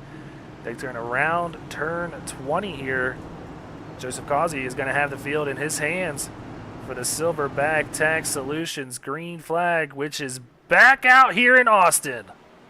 Absolutely. This 88 gets a phenomenal jump. When he jumped on that loud pedal, he up and went. The 5 of Timothy Latham and the 77 of Chris Causey side by side, getting in. 88 all over his marks, keeping it within a stripe. Couple of guys going off additional points that they don't need, but they also got to watch out for the competition. They cannot afford to cause a big one right there, although the track definitely capable of handling it. This is one of my favorite cameras when all these cars are bunched up. The S's cameras, all these guys come through the S's, and then kind of another set of S's as Joseph Causey is going around turn 6. He's going to hit turn 7 here, and on turn number 8, he's going to try and get all the speed he can, heading over this hill, heading down to the left-hander. That is turn 10. Gets a good jump off of there, and we got Britt Van Meter around right there.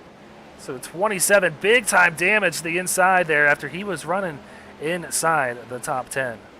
Yeah, and right there, he's absolutely just got to keep it still. His spotter right there yelling at him, stay, stay, stay. Because if he was to pull out, he's going to collect some cars. But, man, this 88 absolutely skating away. 1 full second already over Chris Lucky. Chris Lucky now with a new car in his rear view, though. Adrian Schumacher able to work his way from P number 5 to P number 3. And it looks like Timothy Latham now has been pushed back to P4, and Lane Hostler up to P5. Yeah, Lane was running 4th before those rounds, or that round of caution and pit stops there, so he's going to be looking to get by Timothy Latham. Let's actually watch that battle here because they're going to be side by side. Reese Schaefer almost getting into the 61 here. But yeah, 61 right on the bumper of that 5, driven by Timothy Latham, that Raise Energy Chevrolet.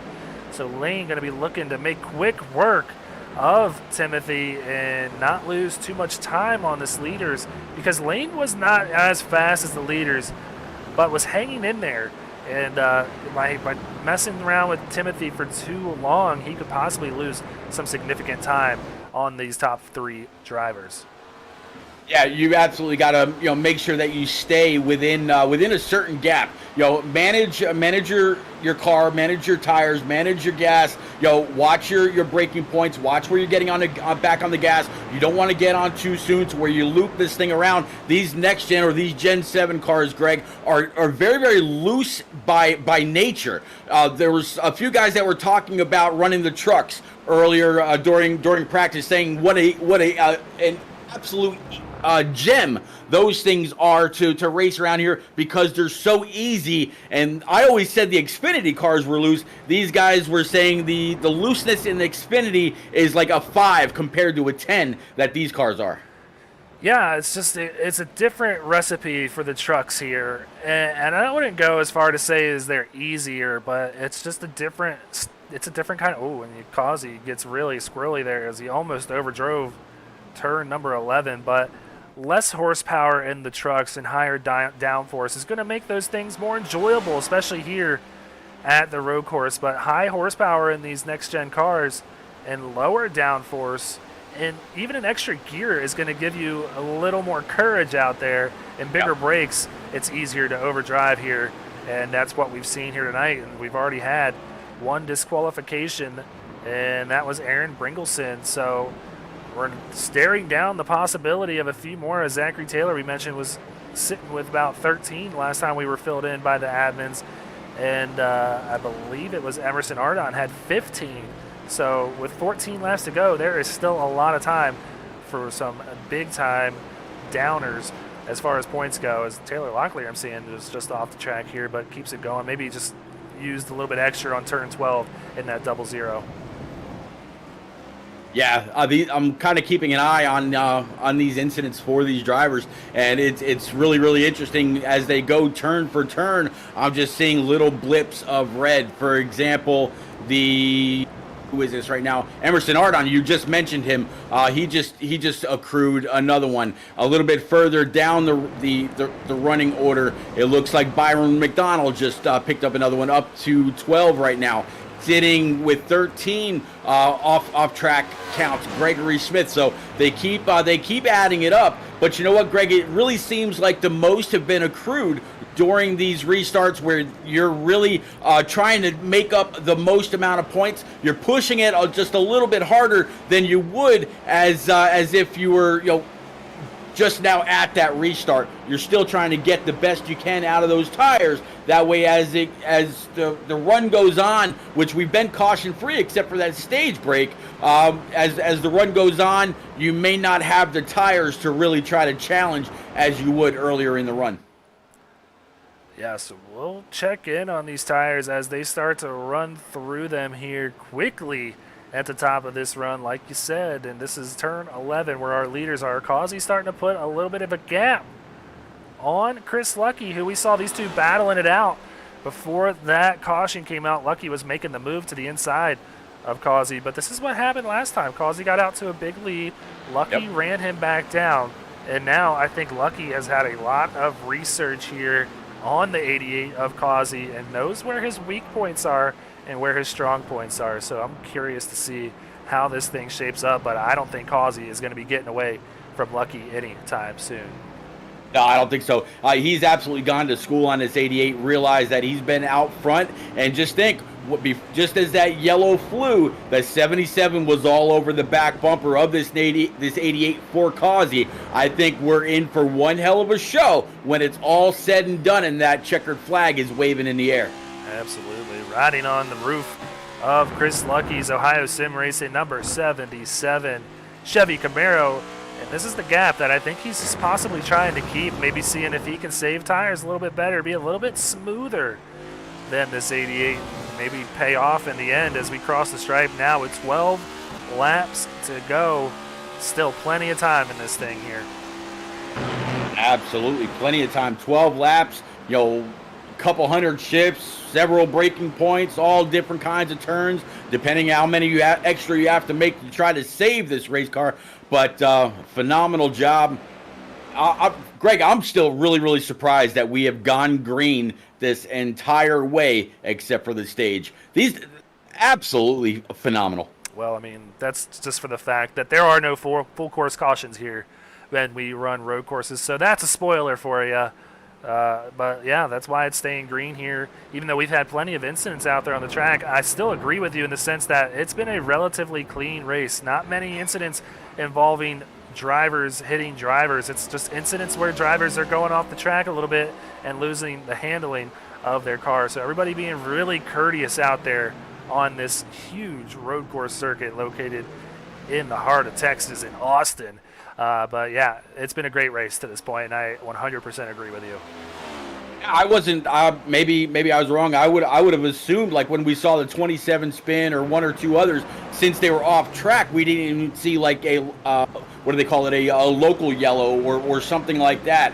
I guess I wasn't up to speed like the 88's been all race long, that there were no local yellows either. So, all right. Well, learning point for me. Yeah, well, something that NASCAR has made clear is they don't do local cautions.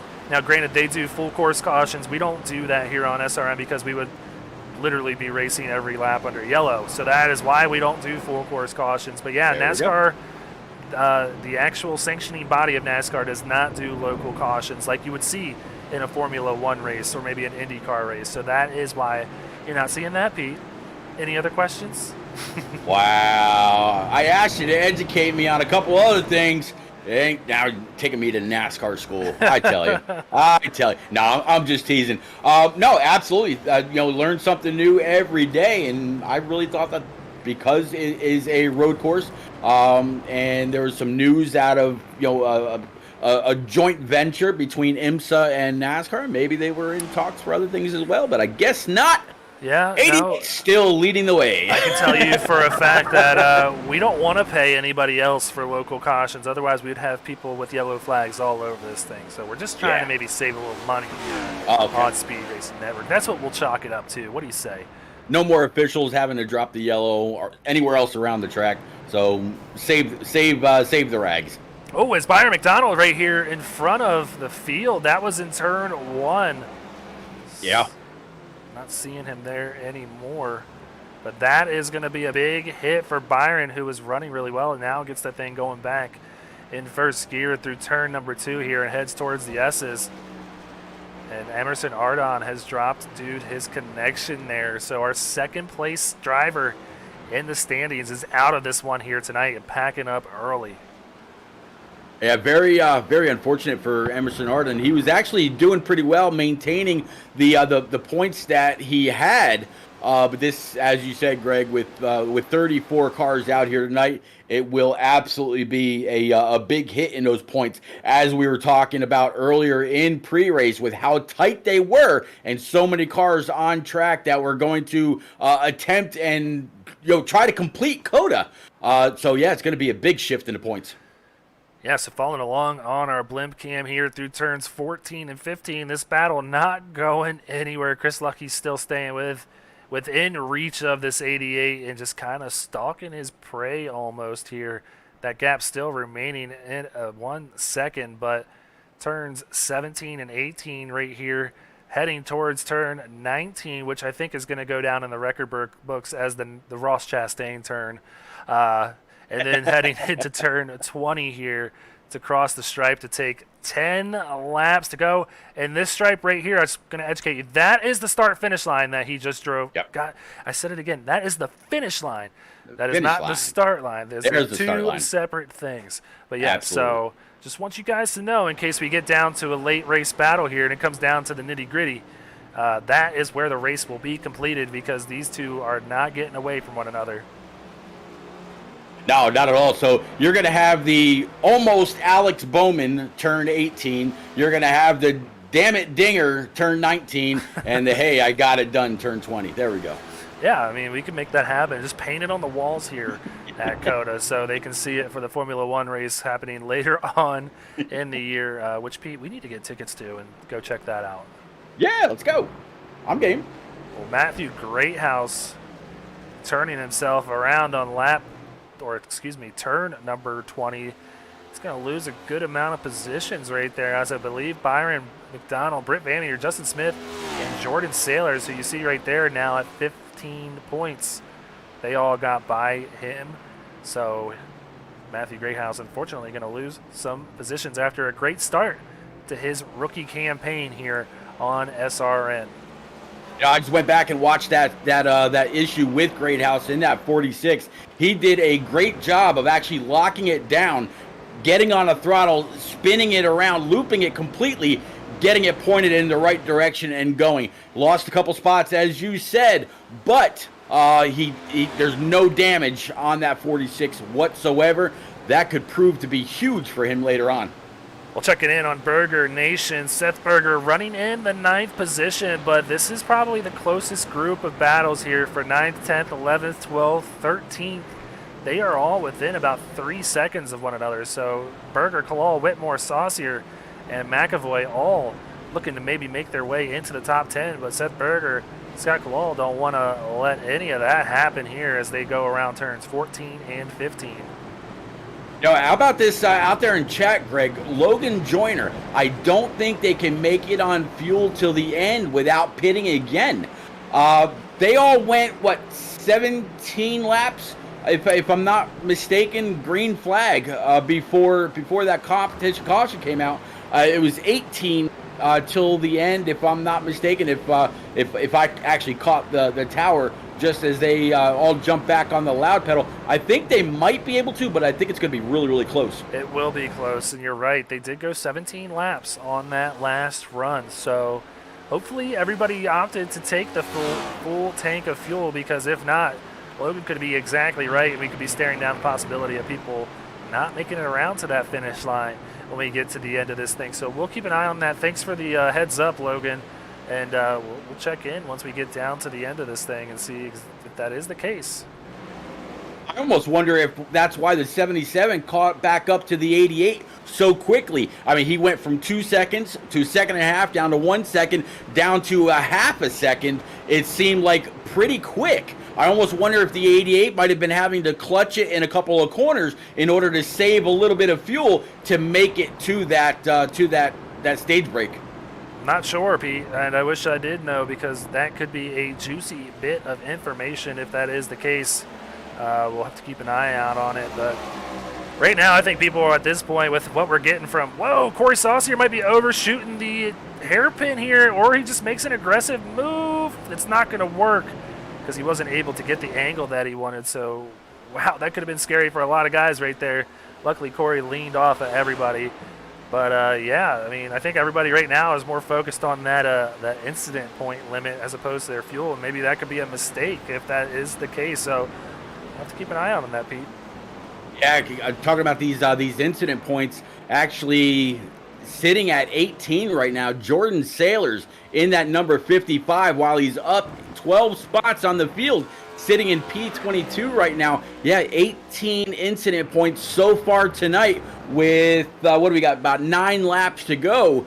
He's really going to have to be careful in these next laps. That way he doesn't go this entire distance with getting disqualified for, too many off-track excursions. Yeah, we'll keep an eye on that, but he is next in line to reach that disqualification with 8 laps to go. Just 7 points remaining in his wallet to kind of use at his own expense. But right now, the battle for 4 is starting to heat up as Lane Holzler running down this 5. He kind of took a different approach into turn 1 right there, and it kind of worked for the 61. But the 5 still with about 9/10 gap over that 61, so Timothy Latham doing a great job so far of holding on to that 4th place position after restarting 2nd, gaining a few positions on pit road, kind of working to his benefit to this point after starting the race in 5th place tonight.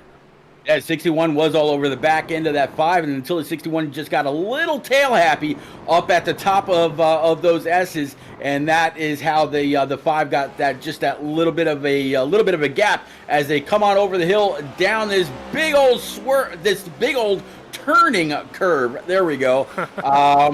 Yeah, 61 going to try to outbrake just a little more, and he's able to close up that gap. I tell you what, these braking zones are, they make all the difference in these big road course races.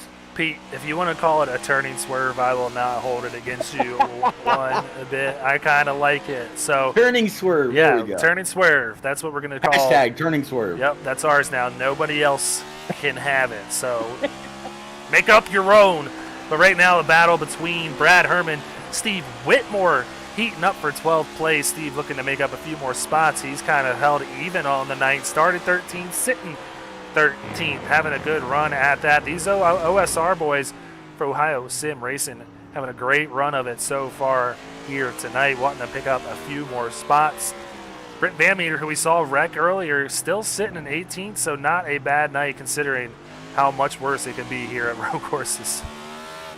Yeah, I mean, these road courses are a challenge for everybody. As you see, we're back there with the with that number 70, all over the back bumper and trying to press for more. You see, he got by. I believe it's going to be the 3 right behind him. Looking at Brad Herman out the windshield, sitting in a pretty decent little spot right now, sitting in P13, so it could potentially be a pretty decent night for him. There's a lot of guys, as you see, that 19 now off track. That's going to be Tommy Haynes.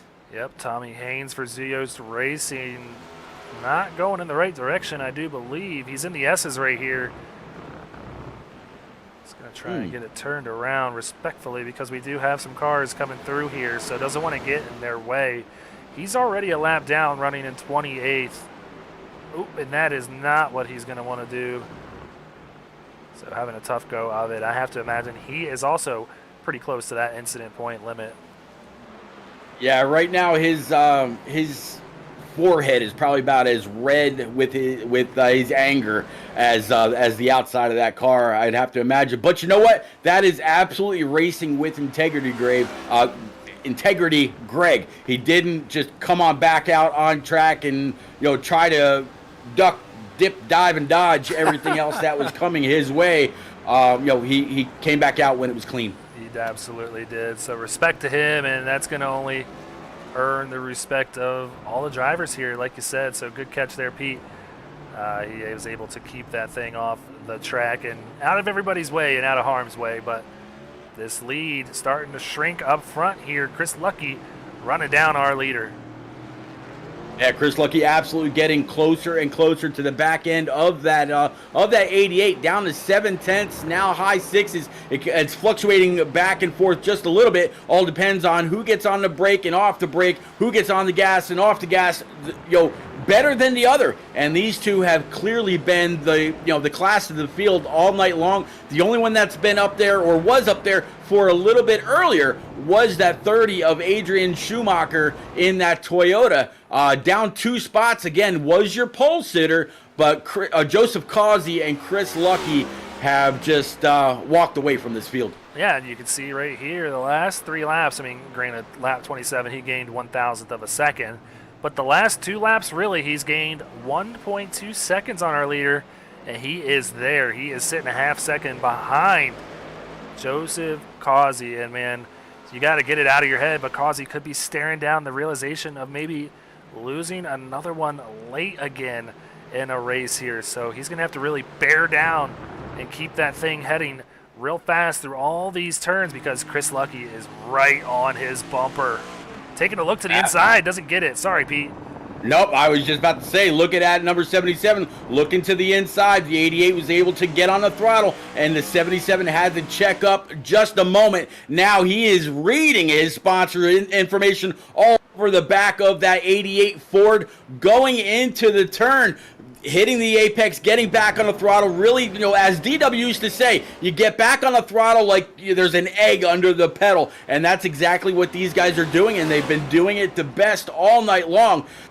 Greg, this is right about where the 77 started to catch the 88 earlier, and just as he was about to put on a show, when that yellow flag dropped, this time the only flag that's going to save that 88 is the checker if he can get there first, but that 77 is not going to give up. No, not at all. You see there a check-in on Gregory Smith now sits at 15 incident points, so still got some room to work with as we come back to the stripe to take lap 5 with 5 to go. I'm just going to say that. But heading around turns 14 and 15. I got so many darn numbers with 20 turns here at Circuit of the Americas. I'm surprised I've gotten to this point, Pete. But yeah, down to a half second. We're going to see if he can close the gap through the carousel here as we head down into the Ross Chastain turn, number 19. And there you just see he gets in way deeper, picks up some time. Causey does get the better drive off, but that did benefit Lucky right there. Oh, he gets real loose as he locks up the brakes a little bit. That's going to cost him a little bit of time there. Yeah, I mentioned earlier that these cars in practice really didn't exhibit a whole lot of issues with wheel hop. Well, I think you just saw a pretty good example of the 77 wheel hop in getting into that corner under brake, and it looks like we might have a little bit of an issue with a lap car just ahead of these leaders. Greg, you see a pit coming? I don't know. It's whether Chris Lucky can get there right now, and right now Joseph Causey is holding his own, still keeping that gap at 0.7. But yeah, that's John Wimbish in front of them, who is one of the more courteous drivers here in the league. He understands what's going on, does not want to get in the middle of a battle for the lead. Might not have a say in it, though, because they're bearing down on him here through the technical part of the track. And there we go. He's going to go to the outside, and these guys are nose to tail heading down into the hairpin turn number 11. Yeah, the 88 just caught Wimbish in like the worst spot on the track and a very, very tight corner. There is that 77 all over the back end, gets a little loose under throttle. 88's going to be able to excel away. Now you're looking at exactly what 0.4 of a second looks like. Exactly, as they go down into turn 12. Forgot to mention, we have 5 laps to go with how intense this battle is getting. Just didn't expect to see this. A race lead battle with 5 laps to go, Pete. We couldn't have asked for any more here tonight. Hopefully this thing stays clean and we might see another move to win this thing like we saw in the Cup Series this week. Don't tell Joseph Causey that, though. No, he would definitely be in the wrong position. It looks like 77 looked to the inside, spun off just a little bit. Side by side, he's at his left rear, coming through the S's. Are they going to be able to maintain? No, Causey clears him. That was a really good move there by Lucky. You can keep the momentum there on the outside of the carousel, but I think he got a little bit loose in that 77, had to get off the gas and ultimately give that position back to Causey. But round and turn 20, crossing the finish line to take 4 laps to go in this thing. Heating up here in Texas. Absolutely. I think the 88 just might have got an idea of where the 77 may try something in this upcoming lap. You might know where he's absolutely just got to go on and shut that door. And the 77 again really turning tight into that corner. One more time, trying to see if he can actually turn inside of the 88 as it looks like, whoa, 88 slams the door again. Yeah, not where you want to do it through the S's, because that could cost both of you this race. Lucky knows where he wants to do this. You can tell the confidence through the screen. This man knows that he is staring down the possibility of winning his second race here in only 4 as he takes a look to the inside there, turn 7. They're going to come around turn number 8 right here and then barrel down through turns 9 and 10 as they go towards the hairpin here in COTA. At working lap number 4, normally when we're talking about guys driving out of the mirror, we're talking about Daytona or Talladega, not a road course, and that is exactly what the 77 is forcing the 88 to do, drive out of his mirror. And Greg, when you're doing that, you're the very, very real possibility of missing your entrance into a corner, forgetting a braking zone, getting everything set for all of these 20 turns is a very real possibility. 77, a lot of pressure being applied. Yes, indeed, and he knows that. He knows that is causing him to miss his marks. He's got to just focus for 4 more laps, coming to the line to take 3 here. But this is the part where we saw Lucky really make some big gains. We'll see if he's able to do so again as he kind of hit the wrong apex there. Still keeping the gap pretty consistent at about 0.4 of a second, coming through the carousel where we saw the 77 really try to make a move for that lead here last time. Not going to be able to do it this time. Coming around turns number 18, heading down to turn 19 and 20 to take the stripe to go to 3 to go, man. A battle for the lead. We got our lap car, Bo Tiffany, getting in the way. He's going to have to protect the inside here. Otherwise, the 77 going to try and get that inside here. Not going to do it. 88 going to lead with 3 laps to go. Yeah, 3 laps to go. I tell you what, when we came back from the stage break, the 88 he was sitting at 6 incident points or off track points, and the 77 only had 1. With how much? Oh, look at this! Gonna try that. It looks like the 88's gonna be able to cross it over. 77 loose off track. That's gonna be 2 more points for him. But I was just gonna say they were actually tied with off track points at 6 apiece. 77 just picked up 1 more, and now he's got to make up a ton of time. Yeah, Lucky not worried at all. He knew what was at stake there as far as the points go. He did not expect to get as loose as he did off of turn 1, and that's the elevation change, I think, where you go uphill like 110 feet. But Pete, what happens when you go uphill? The car gets light at the top, and you got some issues. So the 77, he's gonna have to regroup, get back. He's been able to find spots on track where he's been able to run down that 88, whether it was in a braking point or getting into a turn a different way, like what you found. And he's been able to challenge. I think he might have enough time with 3 laps to go to get back up there and make 1 more valiant effort. Well, there you see, not another lap car in sight for about 10 more seconds, that being Kyle Ryan. But that gap maintaining at 1.4. Lucky lost some serious time. He lost a whole second from making that move. But he had to do it. He's not going to just ride behind the 88. He still sits with a second-place run here tonight. Granted, every driver wants to win the race, but he just made a move, an attempt to try and do just that, so no shame in that. But, like you said, you got to make these moves. You're running out of time. And granted, there's 60 turns left in a 3-lap COTA race, but he's just making up serious time through this arena section. Now down to 1.2 seconds, so made up 2/10 through there. This is the faster part of the track for Chris Lucky. There an update from Ed Shearer, your driver here tonight, Pete. Sits there with 19 points, man. He's really got to limp this thing to the end. He can easily rack up 6 points. Lucky really pushing this thing as he gets that tail out there, heading through turns 19 and 20. This thing is not over, Pete. No, not by far. I mean, at the top of that, he was sitting at 1.4, almost 1.5. Right now, sitting at 1.1 and coming. I mean, Greg, you mentioned these straightaways. I would imagine at these with a couple of these straightaways, there is just a little bit of a draft. As you see, the 77, he was a little bit better getting through there. The 88 spun him just a little bit. You saw a little bit of a wag out of the back end of that 88, but very, very fast. Again, part of the track.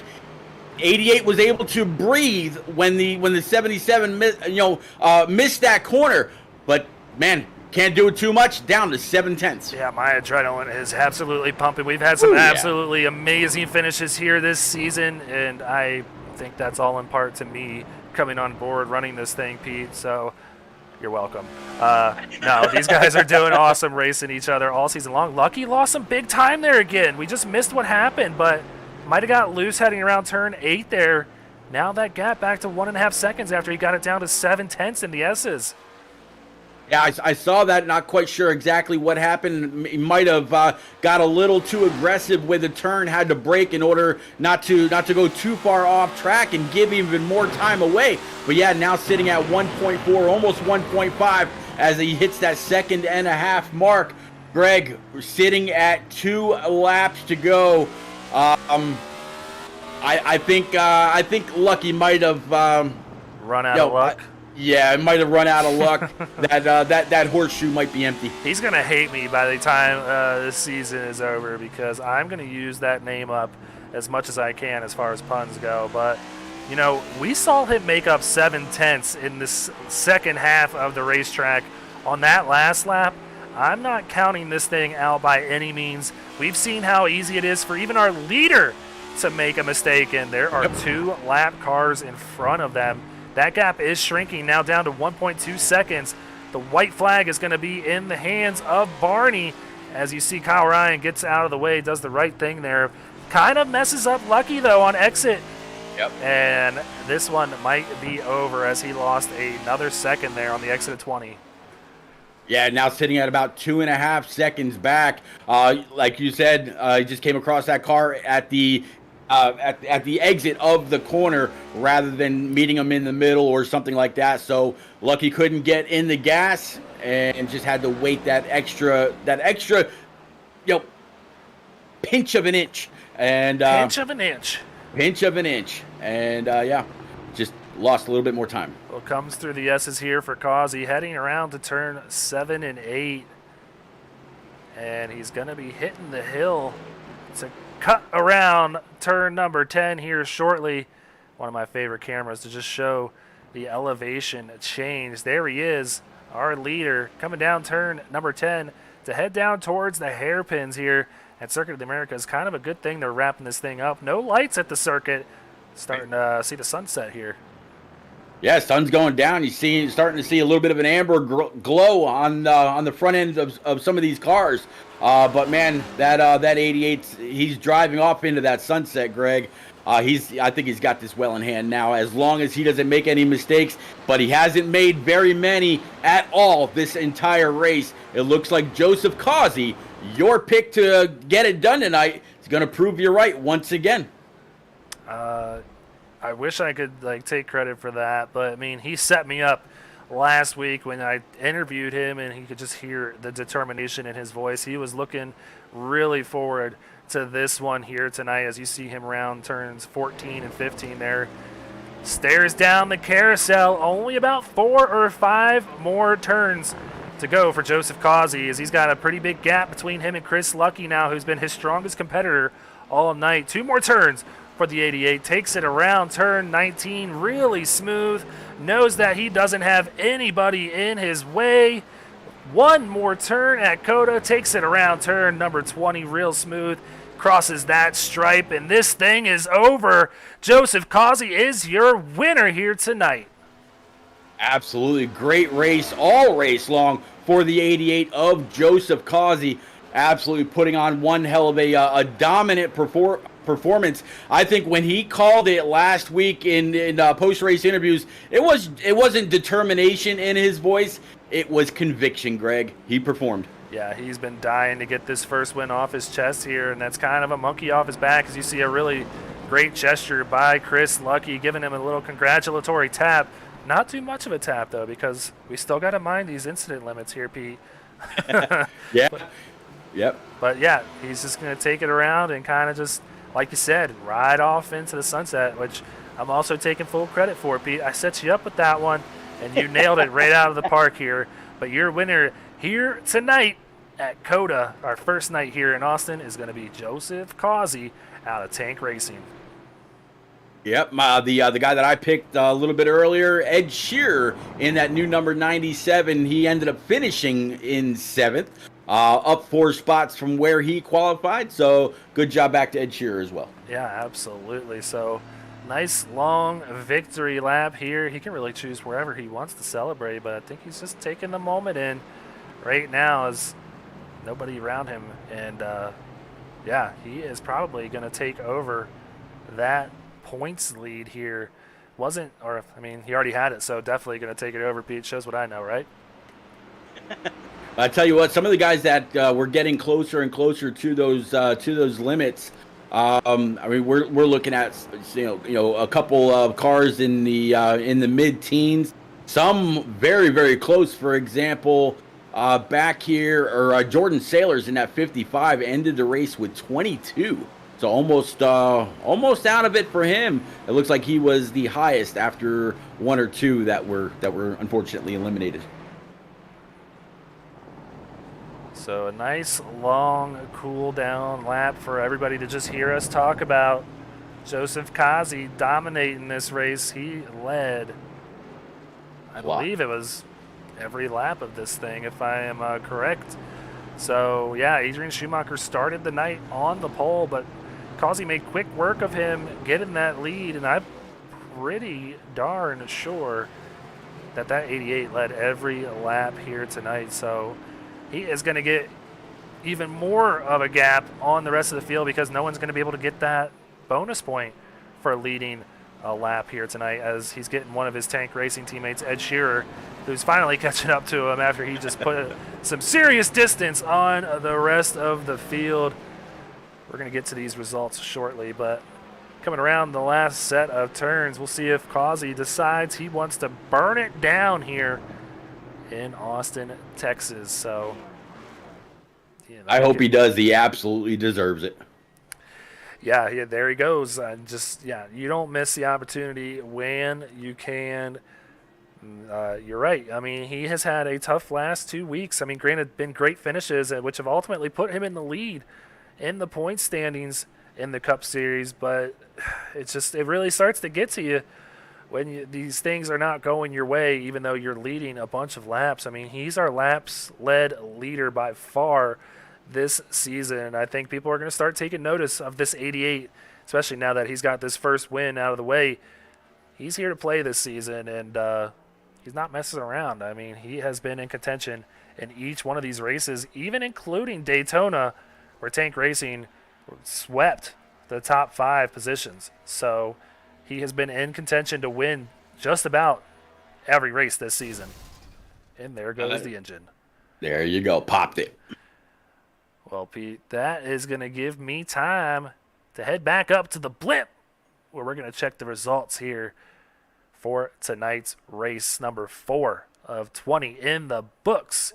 Joseph Causey comes home first. Chris Lucky going to be in second after he really tried to get that lead, but that ultimately cost him his chance here towards the end of this thing. Adrian Schumacher rounding out the top 3 positions. So those are 3 drivers we'll be talking to here tonight. Lane Hosler in 4th. Timothy Latham rounding out that top 5. Amazing job by all. Absolutely looking forward to hearing what Schumacher, Lucky, and Causey have to say about this race. Well, yeah, Reese Schaefer going to be in 6th. Ed Shearer in 7th. Brian McAvoy in 8th place. Good run by him for Gear Up Motorsports. 5th, 8th, and 9th for them. Michael Politis being that 9th place driver. Scott Kalal in 10th place. And then Corey Saucier, good run for him in 11th. Brad Herman in 12th for Ions Motorsports, their highest running driver tonight. Steve Whitmore comes home 13th. Seth Berger 14th. Britt Van Meter in 15th. Bobby Anderson in 16th. Byron McDonald comes home in 17th. Robert Northfleet 18th. Blair Holloman and Taylor Lockley are going to round out the top 20. So I believe we have Adrian Schumacher sitting here in the broadcast booth waiting room. Adrian, congratulations. It's Greg Olenek and Pete Rusick up here in the SRN broadcast booth. You got a copy, bud? Yes, I do. Hey, man, congrats on the 3rd place finish. I know from racing with you last season in the Xfinity Series that you are kind of a road course ringer, so you're probably looking for a little bit of a better result out there tonight. But nonetheless, coming home 3rd in your first race here of the season, how's it feel to get back up there up towards the front? Yeah, it feels good to get a podium. Didn't quite have the pace for the top 2. Yeah, congrats, Kazi. Good racing with who's the 77? Lucky, right? Yep. All right, yeah, good racing with them too. And yeah.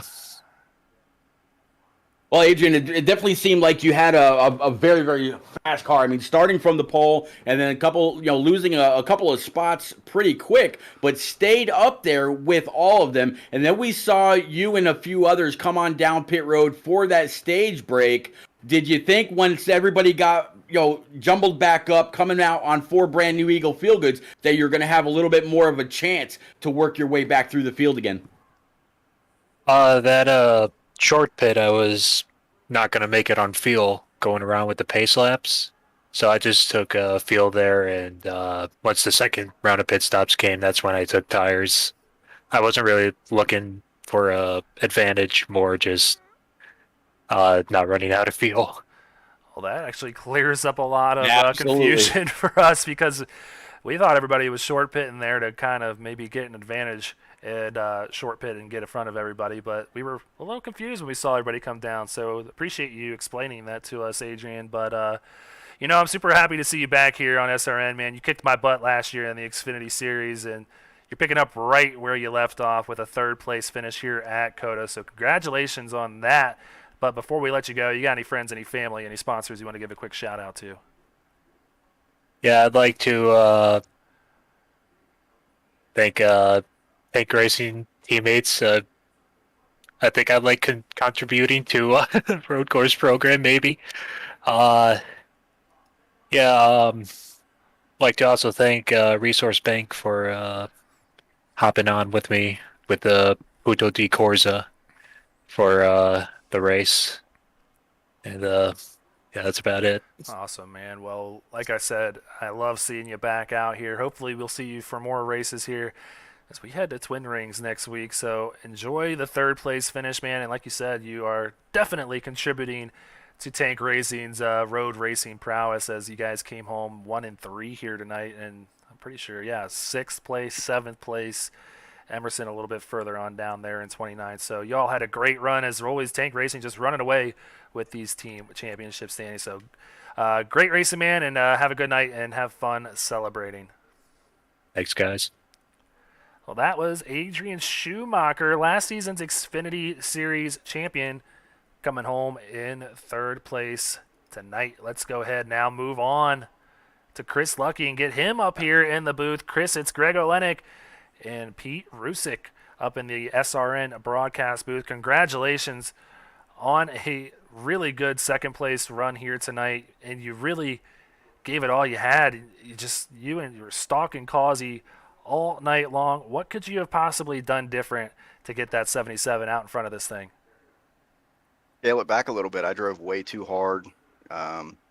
Just made a lot of mistakes. After we got past 5 laps, I felt like I was better, but for the first 5 laps, he crushed me, and then I had to reel him back in. So, Yeah, we absolutely saw that same exact thing. Before the stage break came out, you were reeling him in. It seemed like turn after turn, and then the yellow dropped. You were very, very close. You were on his back bumper, and as we saw the race coming to a close, you were right there all over again, right about the exact same time, either on fuel or on tires, and you were that close. I mean, you were there within like a 1 or 2 tenths, and then it just seemed like you lost it a little bit. Were you being a little too aggressive, or did you really think maybe the 88 didn't have it anymore? You saw the window, you tried to take it, and the rear end stepped out. yeah, there's no question I was better than him on the long run, and I got too aggressive with the last 6 or 7 laps there, and really was not running my smoothest laps. And then when I did the dive bomb into one, believe me, that was not on purpose. I just got in way too hot. I was still in 2nd gear, locked him up, and once you lock up the tires like that, it's over. I knew the race was over at that point. Well, tell me, Chris, before we get to your sponsors and stuff, I got one more question for you. And was it paying you bigger benefits, you think, to kind of ride behind him for as long as you did? Were you picking up the spots where you were stronger than him and maybe could have made a move on Causey? And was that paying off for you on those long runs? Yeah, I mean, I could definitely see where I was beating him and where he was struggling. Through the S's on old tires, I think he was in 2nd gear and I was in 3rd, so I was able to close up a 10th or so every lap. And then there was one corner that I was going to try to set him up on. It was a second to last left-hander. I felt like I was closing him up 2 car lengths every lap, and if I could have just got to his bumper getting into that corner, I'd have got him, but never did get there. You certainly got close, though, man. It made it a really great show for us up here, and we were not expecting that, to have a battle up front all night. So great run by yourself, man, and your Ohio Sim Racing teammates did great as well. So a good points day for OSR. But Chris, before we let you go, you got any friends, any family, any sponsors you want to give a quick shout out to? Absolutely. Thank my wife Jenny, my daughter Avery, my brother Richard for always helping me out, my teammates, our team principal Britt Van Meter for keeping us all together. Lane had a great night tonight. We as a team had a pretty solid night. So hats off to Joe. He drove the wheels off of it. He's fast everywhere we go. I love racing him. So we'll see. Got one more road course I'm looking forward to, Watkins Glen. We'll see what happens. All right. Well, before we get there, we got to go see you out in Japan next week at Twin Rings. So congrats again on the great run here, coming home in 2nd, Chris, making a great statement early on here in SRN. Have a great night, man, and have fun. Celebrate. You too. Thanks, Greg. Thanks, Peter. Have a good night. Take care. All right. That was our 2nd place finisher, Chris Lucky, on the night. But, Pete, I want to get to this guy, Joseph Causey. Joseph, you know who we are by now, man. It's Greg Olenek and Pete Rusick up here in the booth.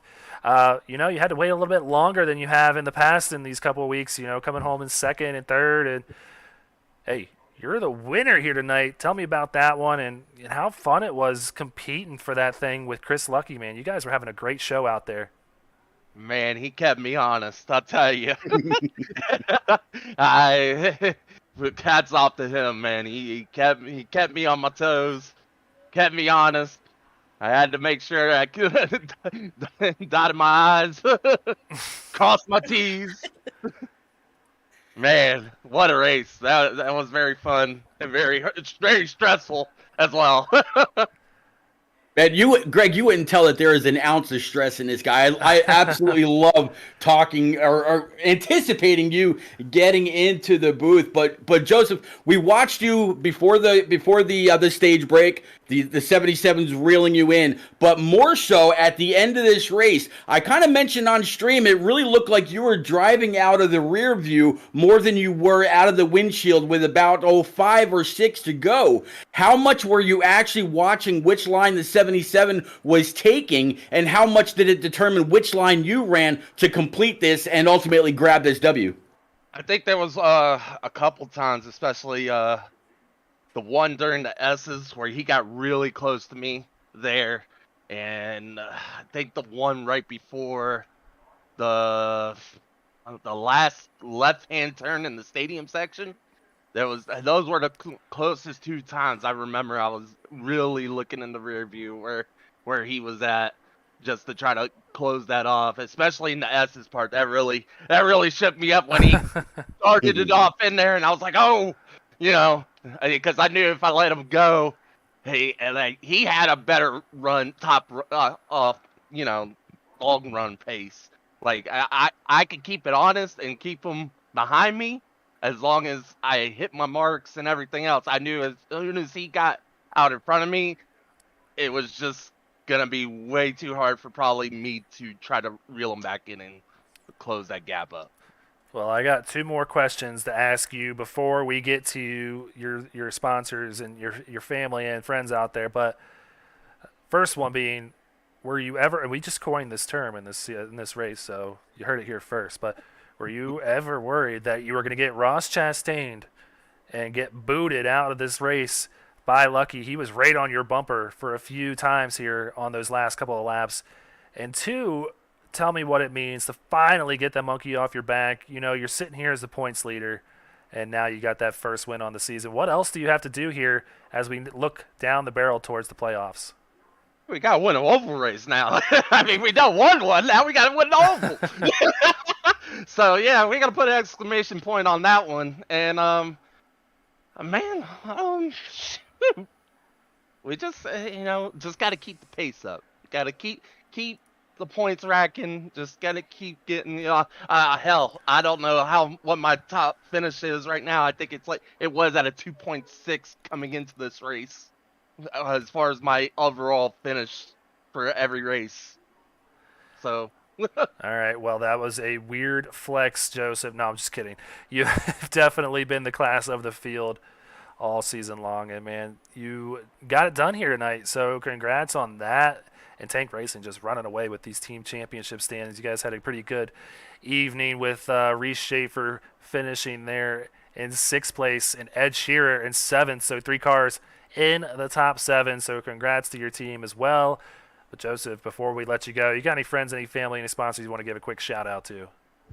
Thank Burson Farms on the hood. We finally got them the W. I think they were owed it for Phoenix, Atlanta. There was several races they were owed it already. Got to thank Boss Security, Burgards, Kareem Dental, Hunter and Anesthesia Associates, Park Brothers Racing, Parkway Lanes, Teespring, Healthcare Billing Inc., EWRL, my personal sponsors, a Bruzy Racewear, Razor Apparel, with my guys at the open setups that we do. My spotter, Miz, he was here tonight. Keep me calm. have me calm. Keep me going. All my teammates, freaking Seth, freaking Reese, freaking Ed, Emerson. I know he had bad luck, man. I'm sorry, but he'll recover. He'll get it. And man, thank the broadcast. I'm gonna go back and watch this one, and thank SRN for putting on the show. Well, thank you, man, for those awesome, remarks on behalf of us. And it's been a lot of fun watching you so far. Only 4 weeks into this thing, but man, it's it's always a good time, and I know Pete would 100% agree with that. You've definitely earned this one tonight. It's been a long time coming these last 2 or 3 weeks. Like you said, Phoenix getting away from you, Atlanta getting away from you with an unlucky caution, but not tonight. Not tonight. Nope. That 88. Hey, take this one. Yep, that 88 is in a victory lane here as the sun sets here in Austin. So congrats again, Joseph, but we're going to go ahead and send you back down. We're keeping you a little bit too long here to go celebrate with your tank racing teammates, man. Go have fun. Thank you, guys. All right, Pete, that's going to do it here, man. What an awesome race it was with this man on the screen taking the win here tonight. But it was a great race up front and throughout the rest of the field. I'm excited to get through the rest of this week because I know everybody else, the drivers, have been dreading this thing. But, man, if it goes anything like it did tonight, I can't wait. I tell you what, man, if these cars ran off of positive attitude and energy, you could just sign and date the check, stamp it on the trophy, hand it on over to old Mr. Joe Causey, and call it a season. That man is on top of the world whether he finishes first or 10th. It is absolutely amazing to talk to that guy. I would be absolutely worn out after 37 or 38 laps around this track. Not him, man. He sounds like he could run an entire 24-hour race right here at COTA. But Greg, absolutely one heck of a race. I know. I can't wait, like I said, to get these next 2 races underway. And that leads me into, check us out tomorrow, same time. Actually, we're going to be starting a little bit earlier tomorrow, Pete, because I sat down with JW Racing's team owner, Justin Rideout. We had an awesome interview. So we're going to start at 9:10 tomorrow Eastern time. So check us out. Like you just saw the prompt there pop up, hit the like button, hit the subscribe button, and hit the little bell so you know exactly when we go live. So that's going to be our next race tomorrow at 9:10 p.m. Eastern time for the Truck Series here at Circuit of the Americas. That's going to do it for us here tonight. For myself, Pete Rusick, and everybody behind the scenes here at SRN, we appreciate you guys stopping by and taking a look at what we got here. And good night, and as always, go faster.